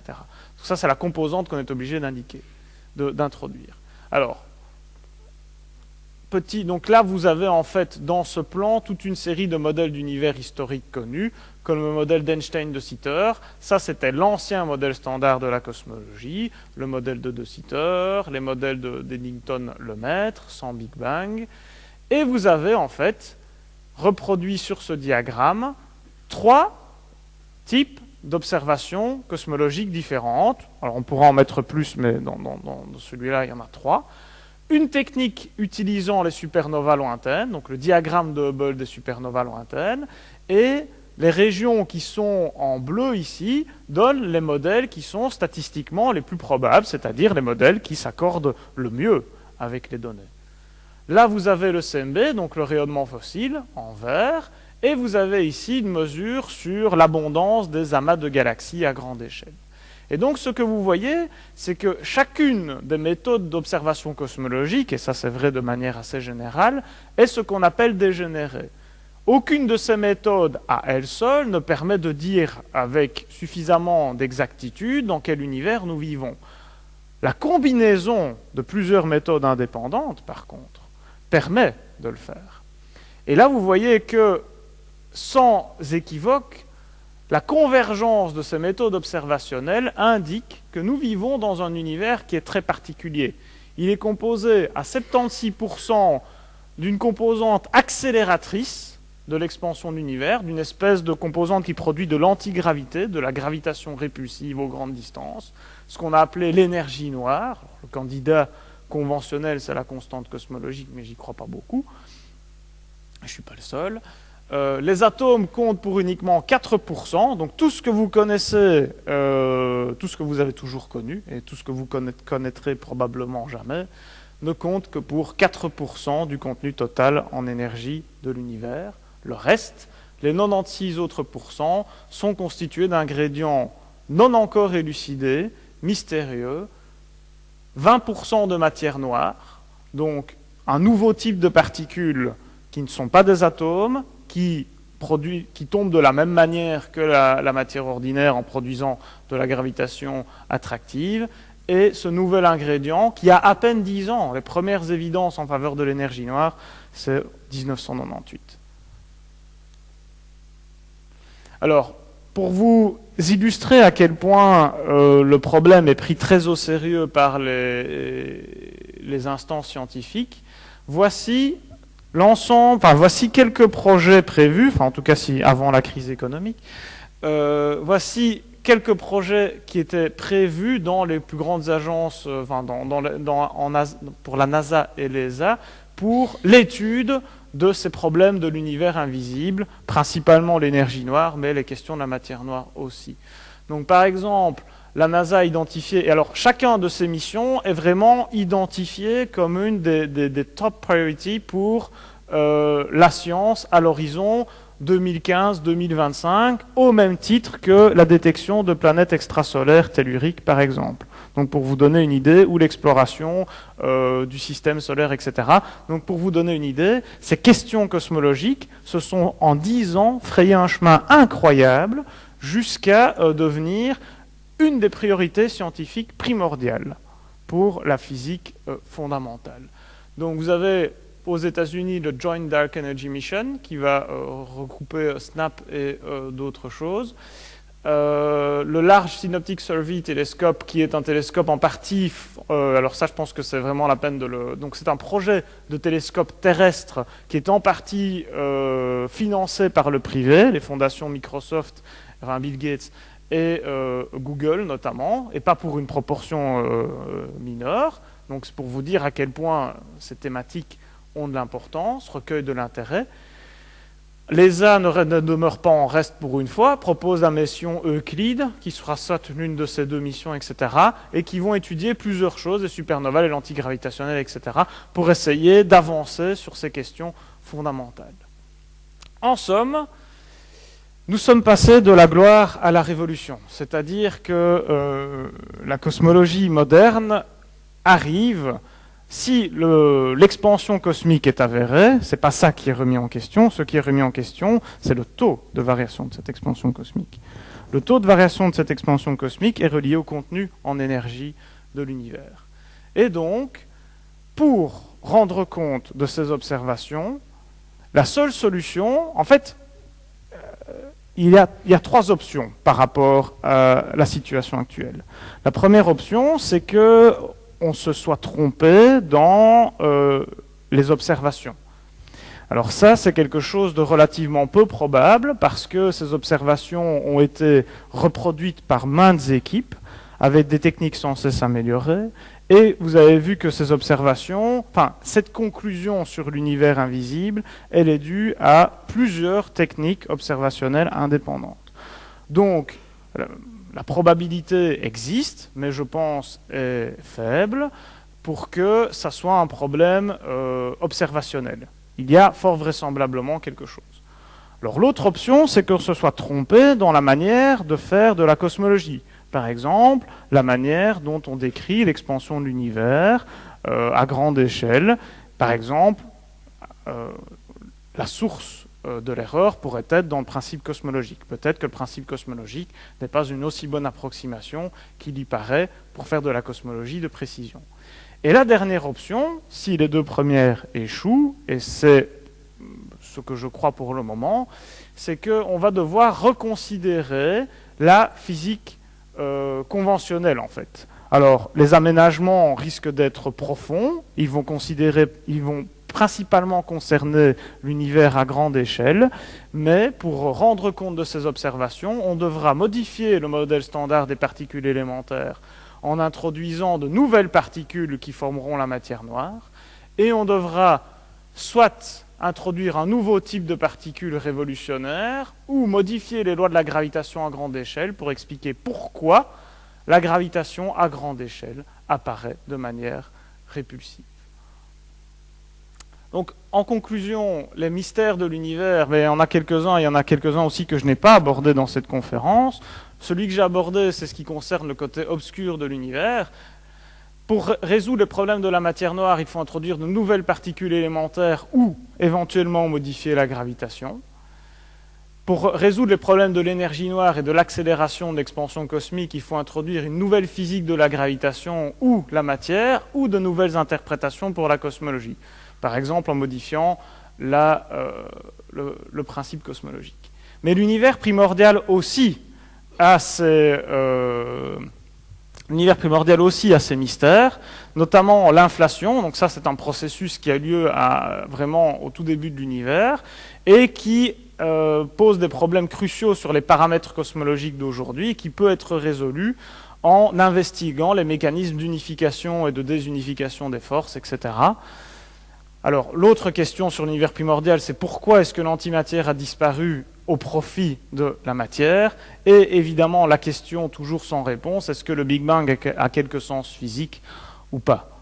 Au final, comme je vous le disais, nous vivons une époque merveilleuse, puisque nous avons découvert beaucoup plus de questions que nous n'en avons probablement répondu. Georges Lemaître disait que l'univers est une belle histoire que chaque génération s'efforce d'améliorer, et comme vous avez pu le voir, on a encore du travail.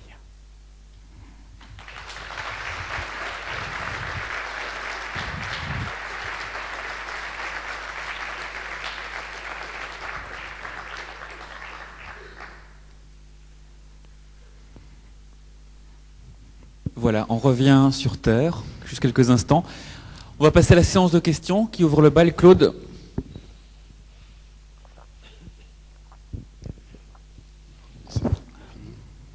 Voilà, tu as dit que la distribution de matière dans l'univers à grande échelle était globalement, enfin la distribution semble assez homogène. Est-ce qu'on a des informations sur la distribution de matière noire aux échelles cosmologiques? Donc, alors, en fait, typiquement, la validité du principe cosmologique, j'ai un peu effleuré le sujet. La distribution de matière devient homogène à des échelles supérieures de l'ordre de 120 mégaparsec, statistiquement. Donc il faut quand même aller à une certaine grande échelle pour l'avoir. Là, en fait, le spectre de puissance diminue, donc ça veut dire que ça s'homogénéise à cette échelle-là. Bon. Alors, la question que vous soulevez, par contre, est très délicate, parce qu'en fait, ce que l'on voit, c'est effectivement la matière ordinaire. La matière ordinaire n'est pas un bon traceur, en tout cas pas à toutes les échelles, de la distribution de matière noire. Donc ce que l'on essaie de faire, et je vais en profiter pour revenir là-dessus, ce que l'on essaie de reproduire, donc partant...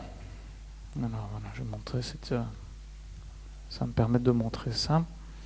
Donc partant de ce modèle standard, où on considère que la matière noire existe, on considère qu'elle a une influence gravitationnelle sur les baryons, etc., eh bien, on va essayer de faire des simulations numériques pour voir où elle se trouve, où elle se condense, etc.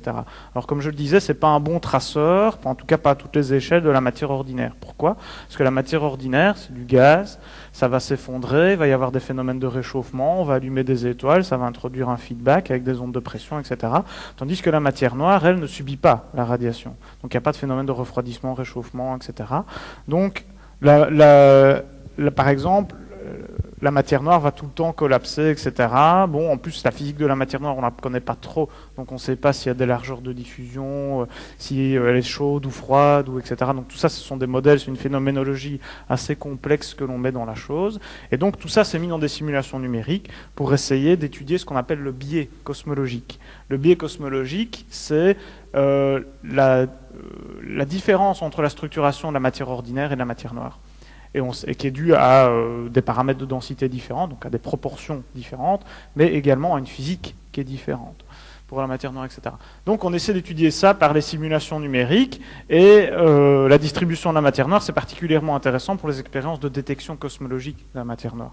Par exemple, des expériences comme Amanda, etc., qui essaient de localiser des surdensités de matière noire voisines pour éventuellement avoir des produits de désintégration ou des choses comme ça. Bon. Et donc, voilà, on n'a que des informations sur la matière ordinaire, donc on procède par recoupement, etc., sur la matière noire. Et par exemple, voilà ça c'est un exemple de ce qu'on a fait avec mes collègues de l'Observatoire de Paris et mes collègues de Louvain. Donc en fait, on fait des grandes simulations, on simule des tailles, des boîtes d'univers dans lesquelles on met une grande quantité de particules de matière noire, et on laisse la gravitation jouer son rôle dans un univers en expansion. Donc, pour la formation des structures, c'est quelque chose de très complexe, parce qu'on a besoin de la physique gravitationnelle, on a besoin de la physique non gravitationnelle, le gaz, etc. On a aussi besoin de l'expansion cosmologique. Donc tout a une influence. Donc par exemple, sur l'accélération de l'expansion de l'univers, et l'énergie noire laisse une empreinte caractéristique sur la distribution de matière ordinaire et de matière noire. Alors là, c'est ce qu'on représente un peu ce transparent.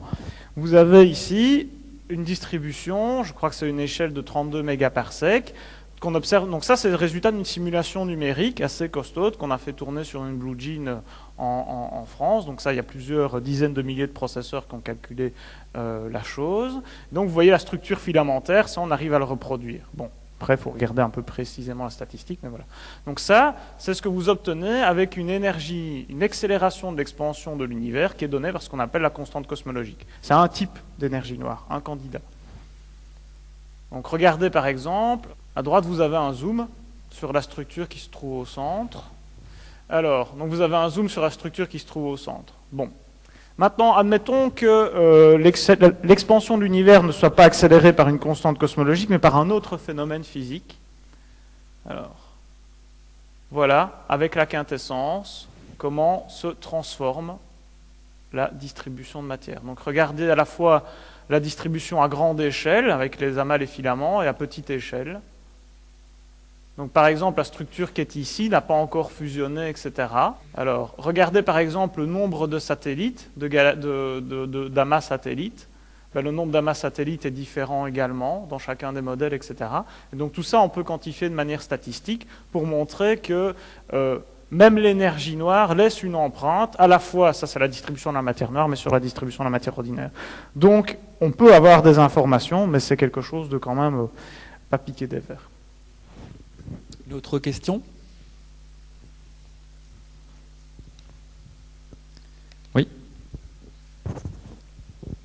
J'aurais au fait deux questions. La première, dans un des derniers transparents, vous avez noté qu'il faudrait une nouvelle physique pour la gravitation. Et je voudrais savoir en quoi l'introduction de matière noire et l'introduction de la constante cosmologique, pourquoi est-ce que ça ne suffit pas? Mais en fait, l'introduction de matière noire et l'introduction d'énergie noire sont des hypothèses peut-être les plus conservatrices. Parce que dans le modèle, maintenant, dans ce qu'on appelle le modèle de concordance, qui est cette interprétation conventionnelle, voilà, on a décidé de garder la gravitation d'Einstein inchangée, de changer le contenu en matière de l'univers. Alors, une autre manière de procéder aurait été de dire, peut-être que les lois de la gravitation ne sont pas celles d'Einstein, et on pourrait les corriger. Alors il s'agit bien de les corriger, parce qu'on ne peut pas tout foutre à la poubelle comme ça du jour au lendemain. La gravitation d'Einstein est extrêmement bien testée aux échelles du système solaire, en laboratoire, et même à l'échelle de l'environnement proche du système solaire. Donc c'est une théorie qui marche très bien, jusqu'à ce qu'on arrive aux échelles galactiques, où là, les courbes de rotation des galaxies, ça ne marche plus du tout. Et l'univers à grande échelle, il y a quand même des trucs qui clochent aussi. Donc c'est un peu deux approches du problème. L'approche conservatrice serait de dire ok, je ne crois plus au contenu matériel, je rajoute d'autres phénomènes exotiques et je garde la gravitation d'Einstein. Une autre approche pourrait de dire non, il faut modifier la gravitation d'Einstein pour rendre compte de ces phénomènes. Par exemple, une approche alternative de la matière noire, c'est ce qu'on appelle la théorie MOND, pour Modified Newton Dynamics. Alors, c'est pas vraiment une théorie, c'est une phénoménologie. L'idée de ça, c'est que, par exemple, vous savez que la loi de Newton décroît autour d'une masse ponctuelle en 1 sur r carré. Eh bien, l'idée de la théorie MOND, c'est de dire, attention, en dessous d'un certain seuil en accélération, qui est de l'ordre du nanomètre par seconde au carré, l'accélération décroît en 1 sur r, et plus en 1 sur r carré.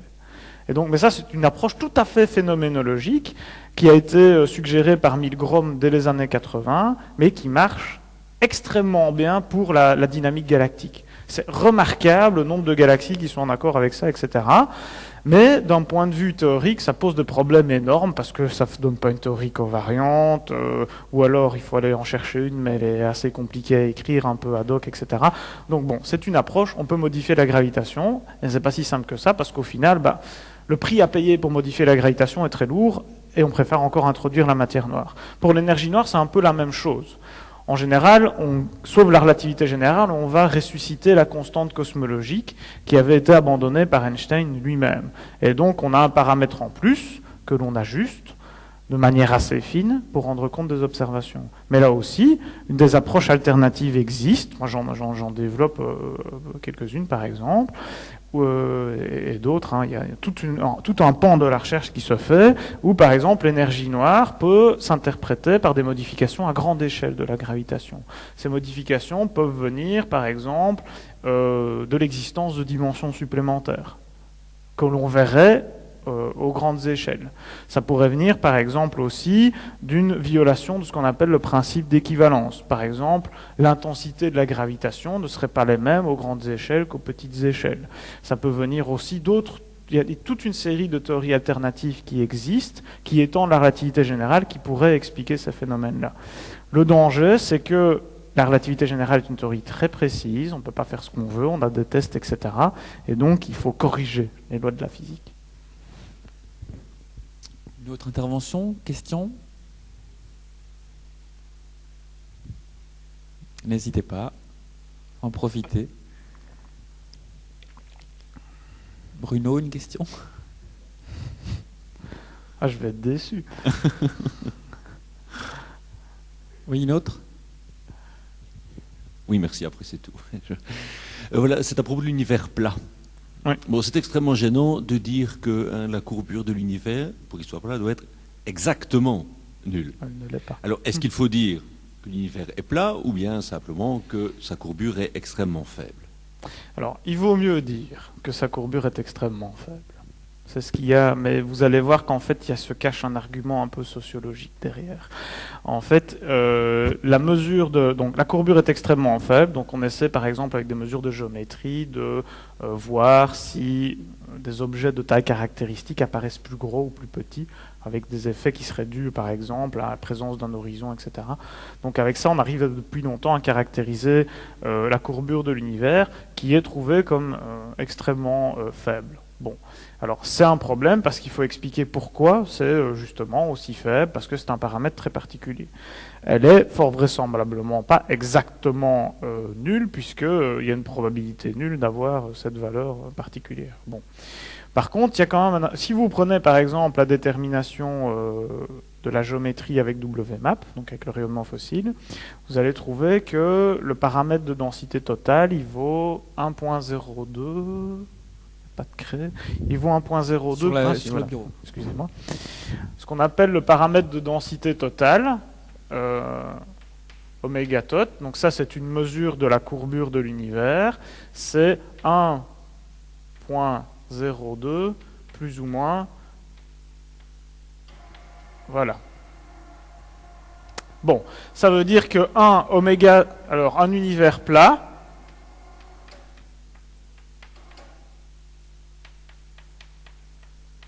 égale exactement 1. Donc, il y a quand même une indication en faveur d'une courbure positive de l'univers. Donc, courbure positive, ça veut dire l'univers fermé d'Einstein, en tout cas pour la section spatiale de l'univers. Donc, ça, c'est une indication quand même en faveur de ça, et on a marginalement un univers plat.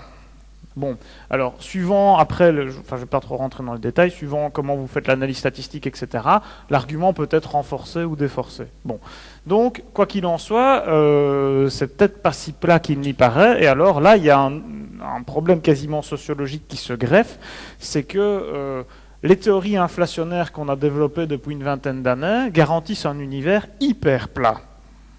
Et en tout cas, beaucoup plus proche que ça de la platitude, etc.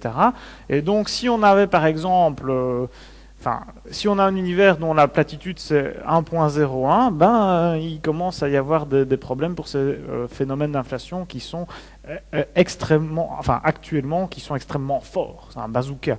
C'est vraiment, ça garantit une platitude, ça tue vraiment tous les termes de courbure, etc. Donc, pour résumer votre question, expérimentalement, on observe quelque chose qui est très proche de la platitude, fort vraisemblablement pas exactement plat, et même en fait, ce serait bien si ce serait un peu plus plat. Okay. Une autre question, Claude? Est-ce qu'on a actuellement des indications sur le caractère fini ou infini de l'univers? Par exemple, en étudiant le spectre des fluctuations. La réponse est dans ce paramètre-là. C'est-à-dire que là, si je crois ce paramètre, et que je crois, donc ça c'est une mesure, je crois que c'est à 1 sigma ça. Si c'est 1.02 la véritable valeur, alors l'univers est fermé, et donc le volume de l'univers est fini. En extrapolant évidemment une mesure locale à l'échelle de l'univers dans son ensemble, hein, parce qu'il y a toujours les questions du principe cosmologique. Donc voilà, l'univers serait fini.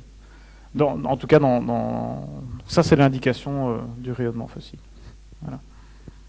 Mais attention, excusez-moi, la section spatiale est finie, mais à cause de la présence de l'énergie noire, l'expansion ne va jamais s'arrêter. Et le destin de l'univers, c'est un univers infiniment froid, de 2 heures, etc. Et ça, c'est la constante cosmologique qui donne la force accélératrice qui permet d'éviter le Big Crunch, par exemple, dans ce cas de figure.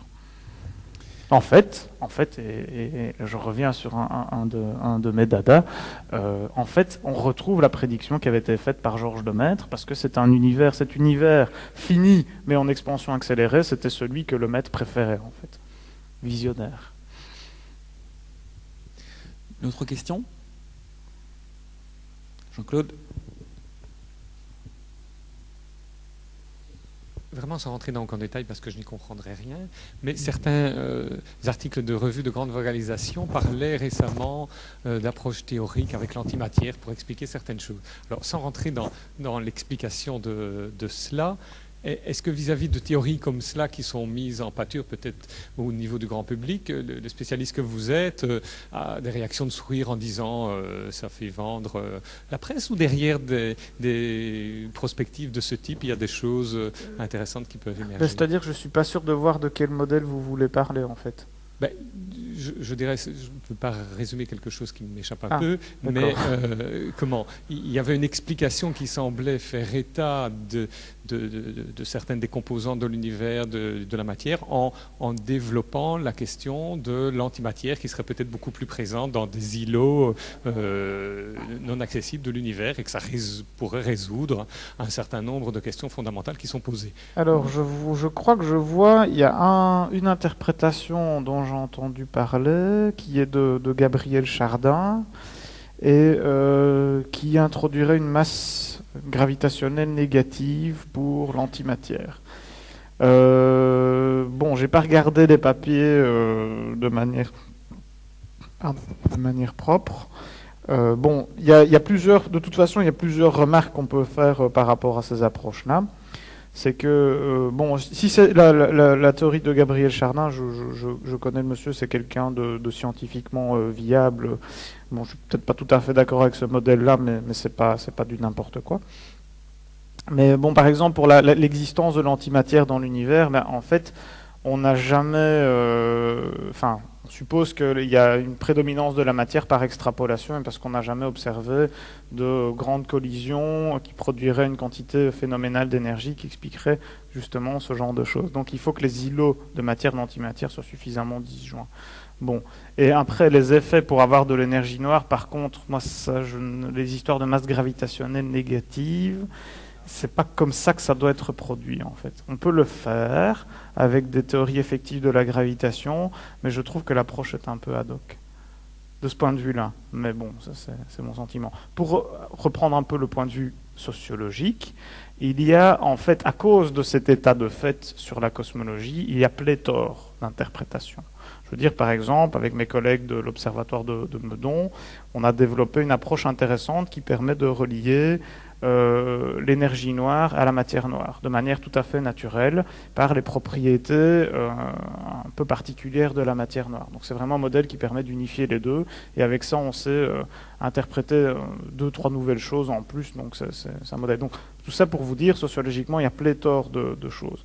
Alors ce qu'il faut, l'argument du sceptique, et parmi mes collègues il y en a aussi, c'est de dire, bon, tout ça c'est un peu du n'importe quoi et du bruit de fond théorique, et l'interprétation conventionnelle, c'est la constante cosmologique et l'énergie noire, point. Bon, ça, je pense que c'est une approche fondamentaliste. Je ne suis pas le seul à le dire, il y en a d'autres qui le disent. C'est une approche fondamentaliste parce que il y a effectivement dans cette pléthore de théories toute une série de n'importe quoi. Je suis bien d'accord. Mais ce qu'il faut vraiment voir ça, c'est avec du recul. Ce que l'on ressort des chapeaux, la plupart du temps, ce sont des idées qui avaient déjà été émises, même certaines par Einstein lui-même. Par exemple, les approches à la Palatini, qui sont des modifications de la gravitation qu'Einstein avait regardées pour unifier gravitation et électromagnétisme. Donc on ressort la violation du principe d'équivalence, masse gravitationnelle négative. Ça, ce sont des choses, alors il y a des choses nouvelles, mais il y a des choses aussi qui rappellent certains échecs de la science du XXe siècle, mais qui reviennent au goût du jour parce qu'elles deviennent motivées par les découvertes scientifiques. Donc on a, dans un point de vue théorique, on est véritablement en pleine ébullition. Et fort probablement, évidemment, il y a une solution au problème parmi toutes celles-là. Peut-être la plus simple, c'est la constante cosmologique et la matière noire, même si j'y crois pas, mais admettons que la solution, ça soit celle-là. Eh bien, si cette solution est celle-là, on n'a pas perdu notre temps à examiner cette pléthore de modèles, parce qu'ils font foncièrement avancer la science. En plus, si vous prenez un modèle comme celui de la constante cosmologique, il n'y a pas de test indépendant de la constante cosmologique. La seule chose qu'on peut tester, c'est l'échec des théories alternatives. Donc la recherche doit continuer tout azimut, avec une certaine dose d'honnêteté scientifique évidemment, notamment sur la construction, les tests de ces théories, etc. Il ne faut pas avoir peur d'abandonner des théories qui ne fonctionnent pas si elles ne passent pas l'épreuve du feu, mais on a un véritable foisonnement intellectuel et un développement de plein d'idées qui avaient été abandonnées, etc., qui peuvent être testées, qui font avancer des techniques mathématiques, de résolution des équations ou de théorie des champs, etc. Donc on est vraiment dans une période très faste, suscitée par tout ce mouvement de recherche autour des questions. Donc il y a vraiment, là je pense, quelque chose qui ressortira positivement.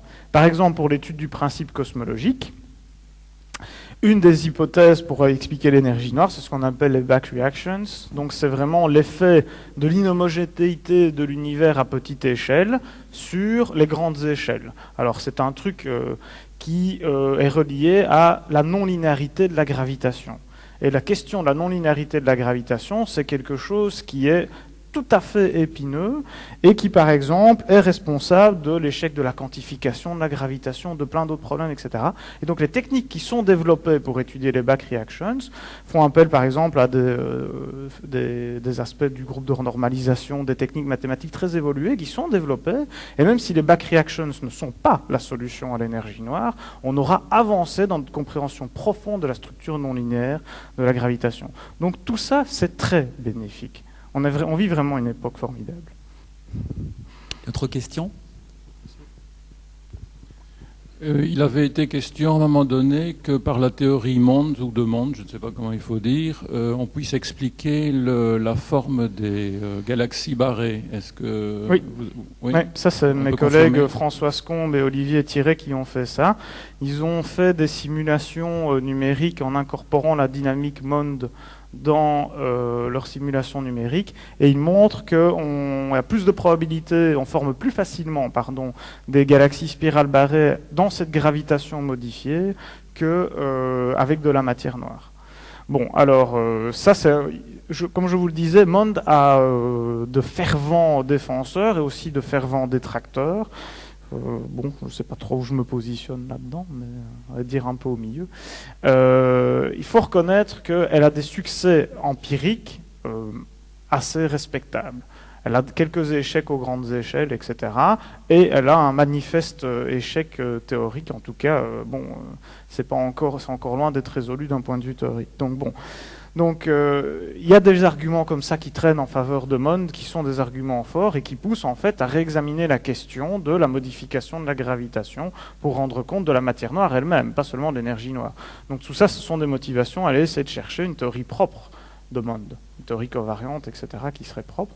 Donc ça peut être vraiment de bonnes modifications. Les détracteurs vous diraient que les simulations numériques ne marchent pas pour la matière noire parce que on ne tient pas compte de toute la physique des atomes, enfin toute la physique du gaz. La physique du gaz, c'est quelque chose de très très très compliqué à implémenter, et donc on n'a pas la puissance numérique, la phénoménologie, etc., que pour rendre compte des effets qui pourraient expliquer la formation des barres, donc les conditions contre-réaction des étoiles, du gaz interstellaire pour former les barres, etc. Donc ça, les détracteurs vous diront qu'en fait c'est un peu du n'importe quoi parce que on ne connaît pas assez bien la physique à cette échelle-là pour le gaz, qui est très non linéaire, etc., et qui pourrait expliquer ce genre de phénomène.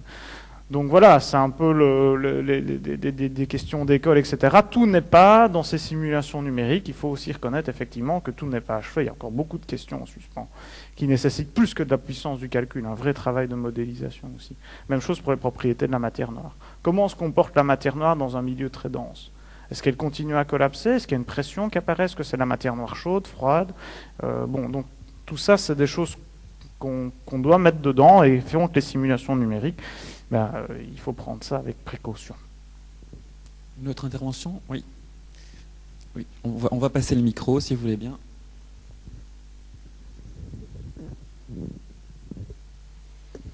Il y a quelques années, le professeur Luminet avait parlé d'un univers chiffonné. Est-ce que ça porterait une explication? Alors, Jean-Pierre, je connais bien Jean-Pierre, j'ai fait mon postdoc j'étais de 2 bureaux à côté de lui. Donc j'ai fait mon postdoc à Meudon, pendant 2 ans j'étais à 2... Enfin je connais bien Jean-Pierre. Voilà. Donc en fait, c'est son modèle... Enfin, la question que Jean-Pierre et ses collaborateurs ont examinée, c'est la question de la topologie de l'univers à grande échelle, qui est en partie reliée à votre question sur la platitude de l'univers à grande échelle. En fait, il y avait quelques années, avec les premières données de WMAP3, ils avaient recueilli des évidences observationnelles en faveur d'un univers de type dodécaèdre, de points carrés, etc., et donc d'une topologie non triviale de l'univers.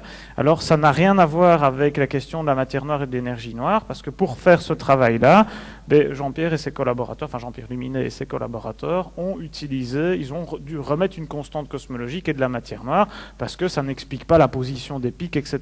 Ce que ça expliquait par exemple, tiens, je vais reprendre, on peut renvoyer, hop.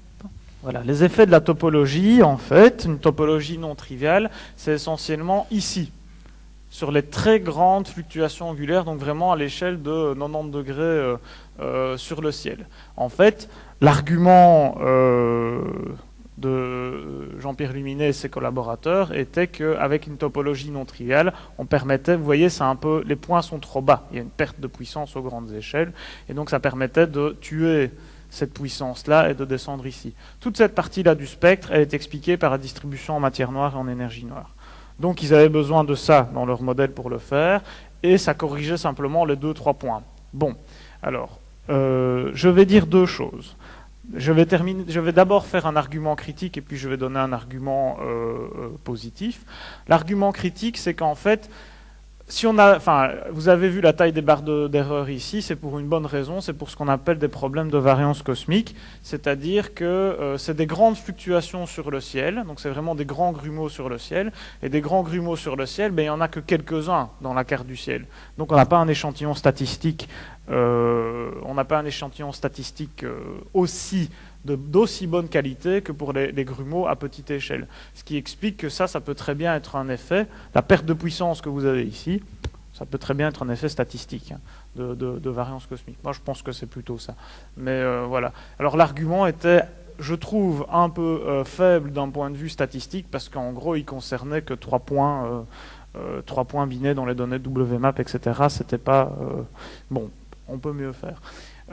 Ceci dit, maintenant d'un point de vue positif, je pense que la question est remarquable, mérite d'être posée et d'être continuée à investiguer, parce que, comme le dit justement Jean-Pierre Luminet et ses collaborateurs, la relativité générale, c'est une théorie qui est locale, elle ne dit rien sur les propriétés globales de l'univers. Donc une topologie non triviale est tout à fait possible, plausible, et même, je vais dire, souhaitée pour des arguments théoriques profonds d'extension de la relativité générale. Donc c'est une question qu'il faut continuer à investiguer, ça certainement. Moi je crois cependant que c'est pas encore ces 3 points qui apportent la solution au problème, mais en tout cas c'est remarquable qu'on puisse poser la question, et il faut continuer à rechercher là-dedans, parce qu'il y a d'autres choses qui se cachent aussi derrière ces questions de topologie non triviale. D'autres questions? Oui, Pierre? Et avant le Big Bang, qu'est-ce qu'il y avait? Ah ben je l'attendais celle-là. Bon, alors, Alors, je vais vous dire tout de suite que je ne supporte pas les frères Bouglionov, au sens, donc si vous reprenez ce que je vous ai dit tout à l'heure, au sens strict de la relativité générale, le Big Bang correspond à une singularité mathématique avant laquelle le temps n'est pas défini.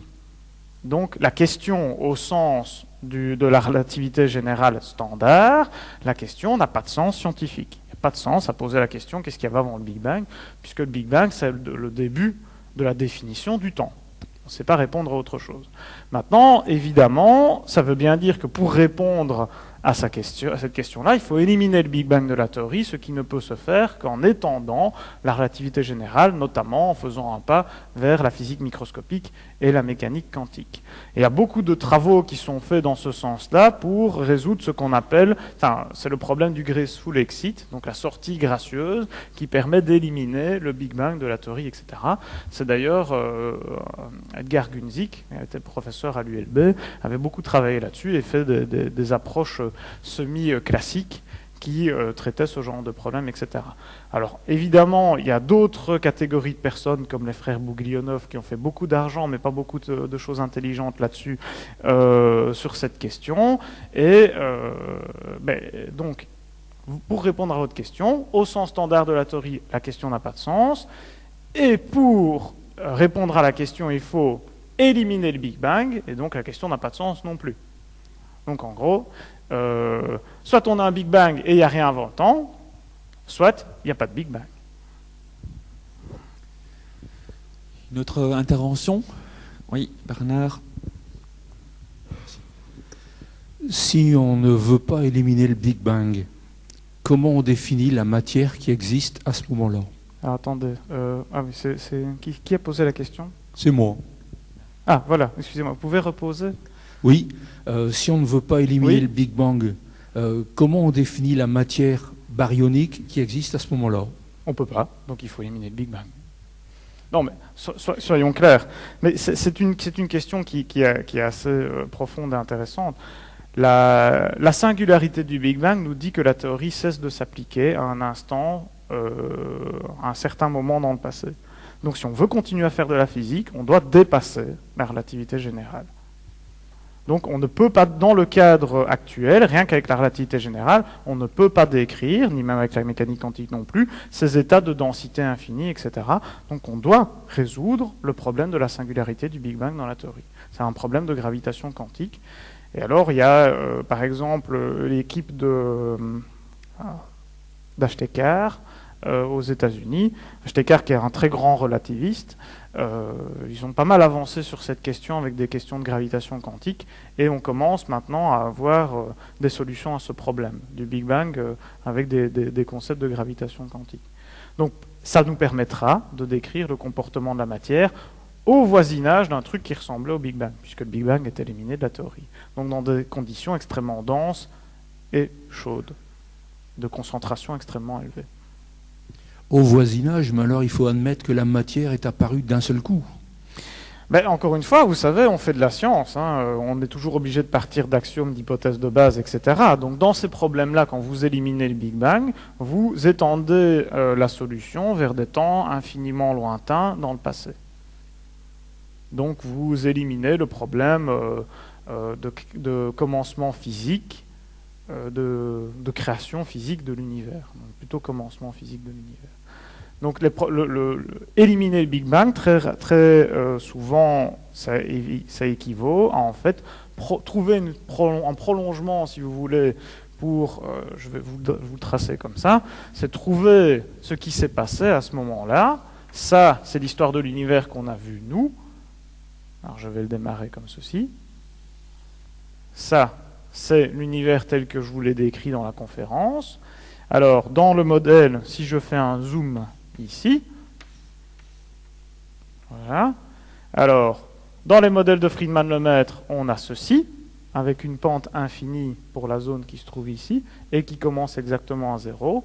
Et dans des modèles où on résoudrait le problème du Big Bang, ben on aurait ceci.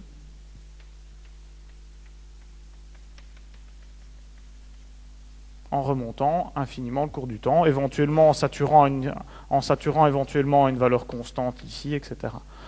Donc on espère pouvoir ainsi résoudre le point de création de la matière, et donc la matière n'existerait plus en tant que telle, mais il y aurait quelque chose, par exemple des champs quantiques, etc., un reliquat de la matière à ces échelles d'énergie-là, qui serait décrit par un espèce d'état quantique macroscopique, etc., qui produit la matière.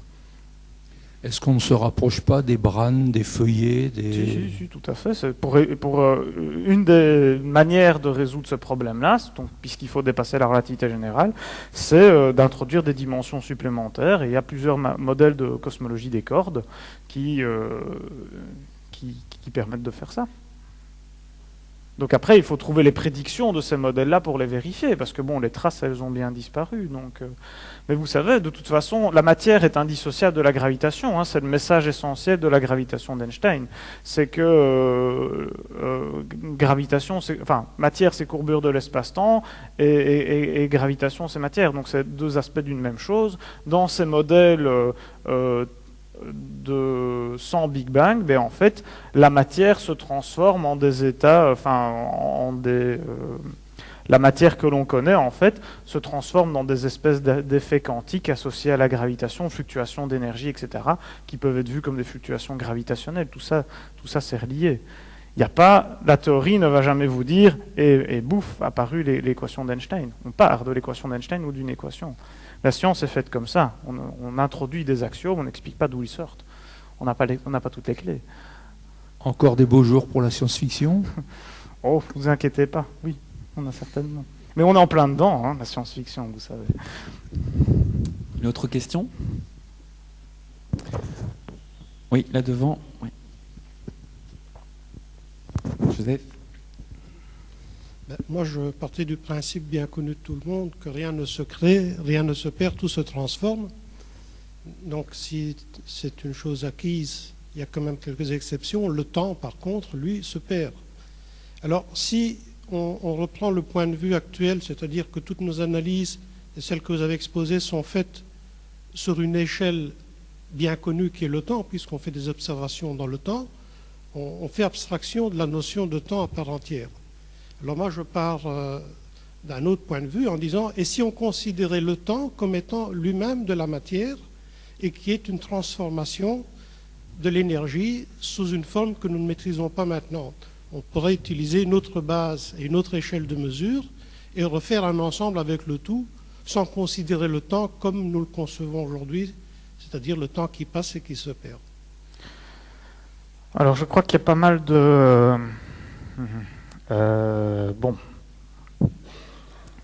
Alors, le temps n'est pas quelque chose de matériel. Le temps, en relativité comme ailleurs, c'est quelque chose que vous lisez sur les horloges ou quelque chose que vous mesurez avec des fréquences.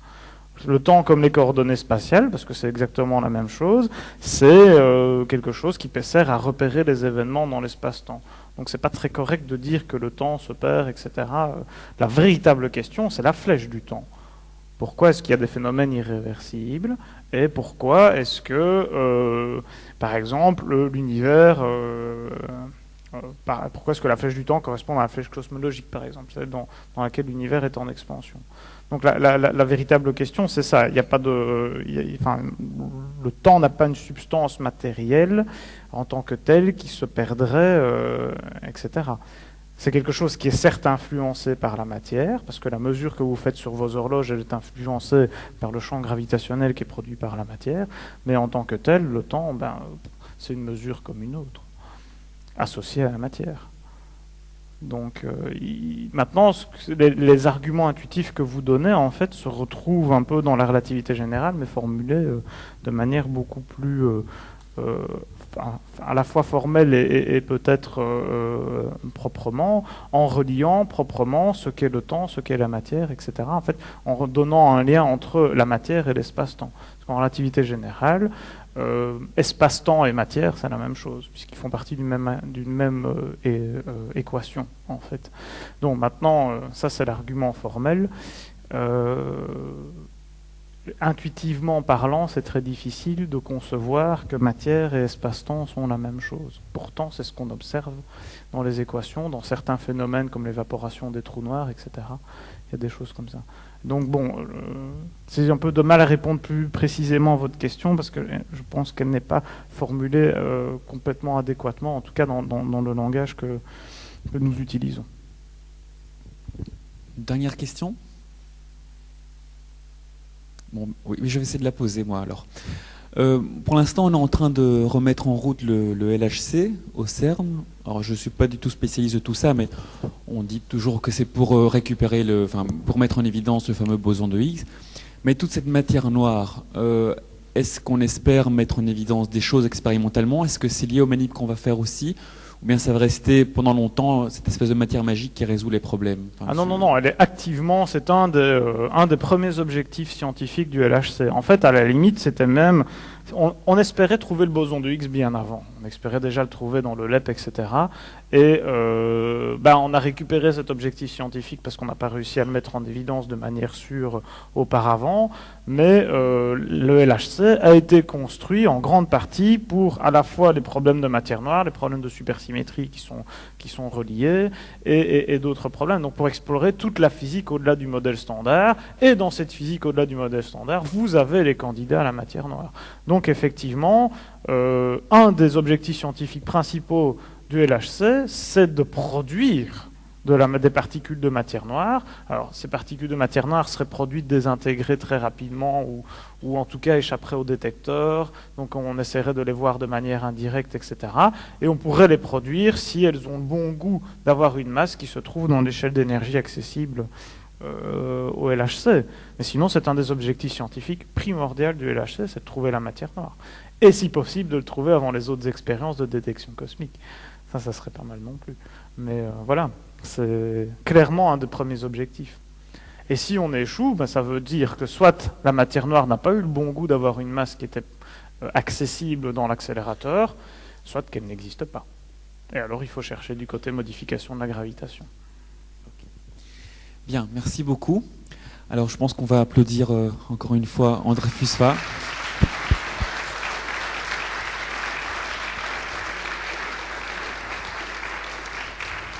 Et je pense qu'on peut déjà reprendre rendez-vous dans quelques années pour refaire le point sur tout ça, parce qu'apparemment ça bouge très très vite. Encore un grand merci, bonne soirée à toutes et à tous et faites de beaux rêves.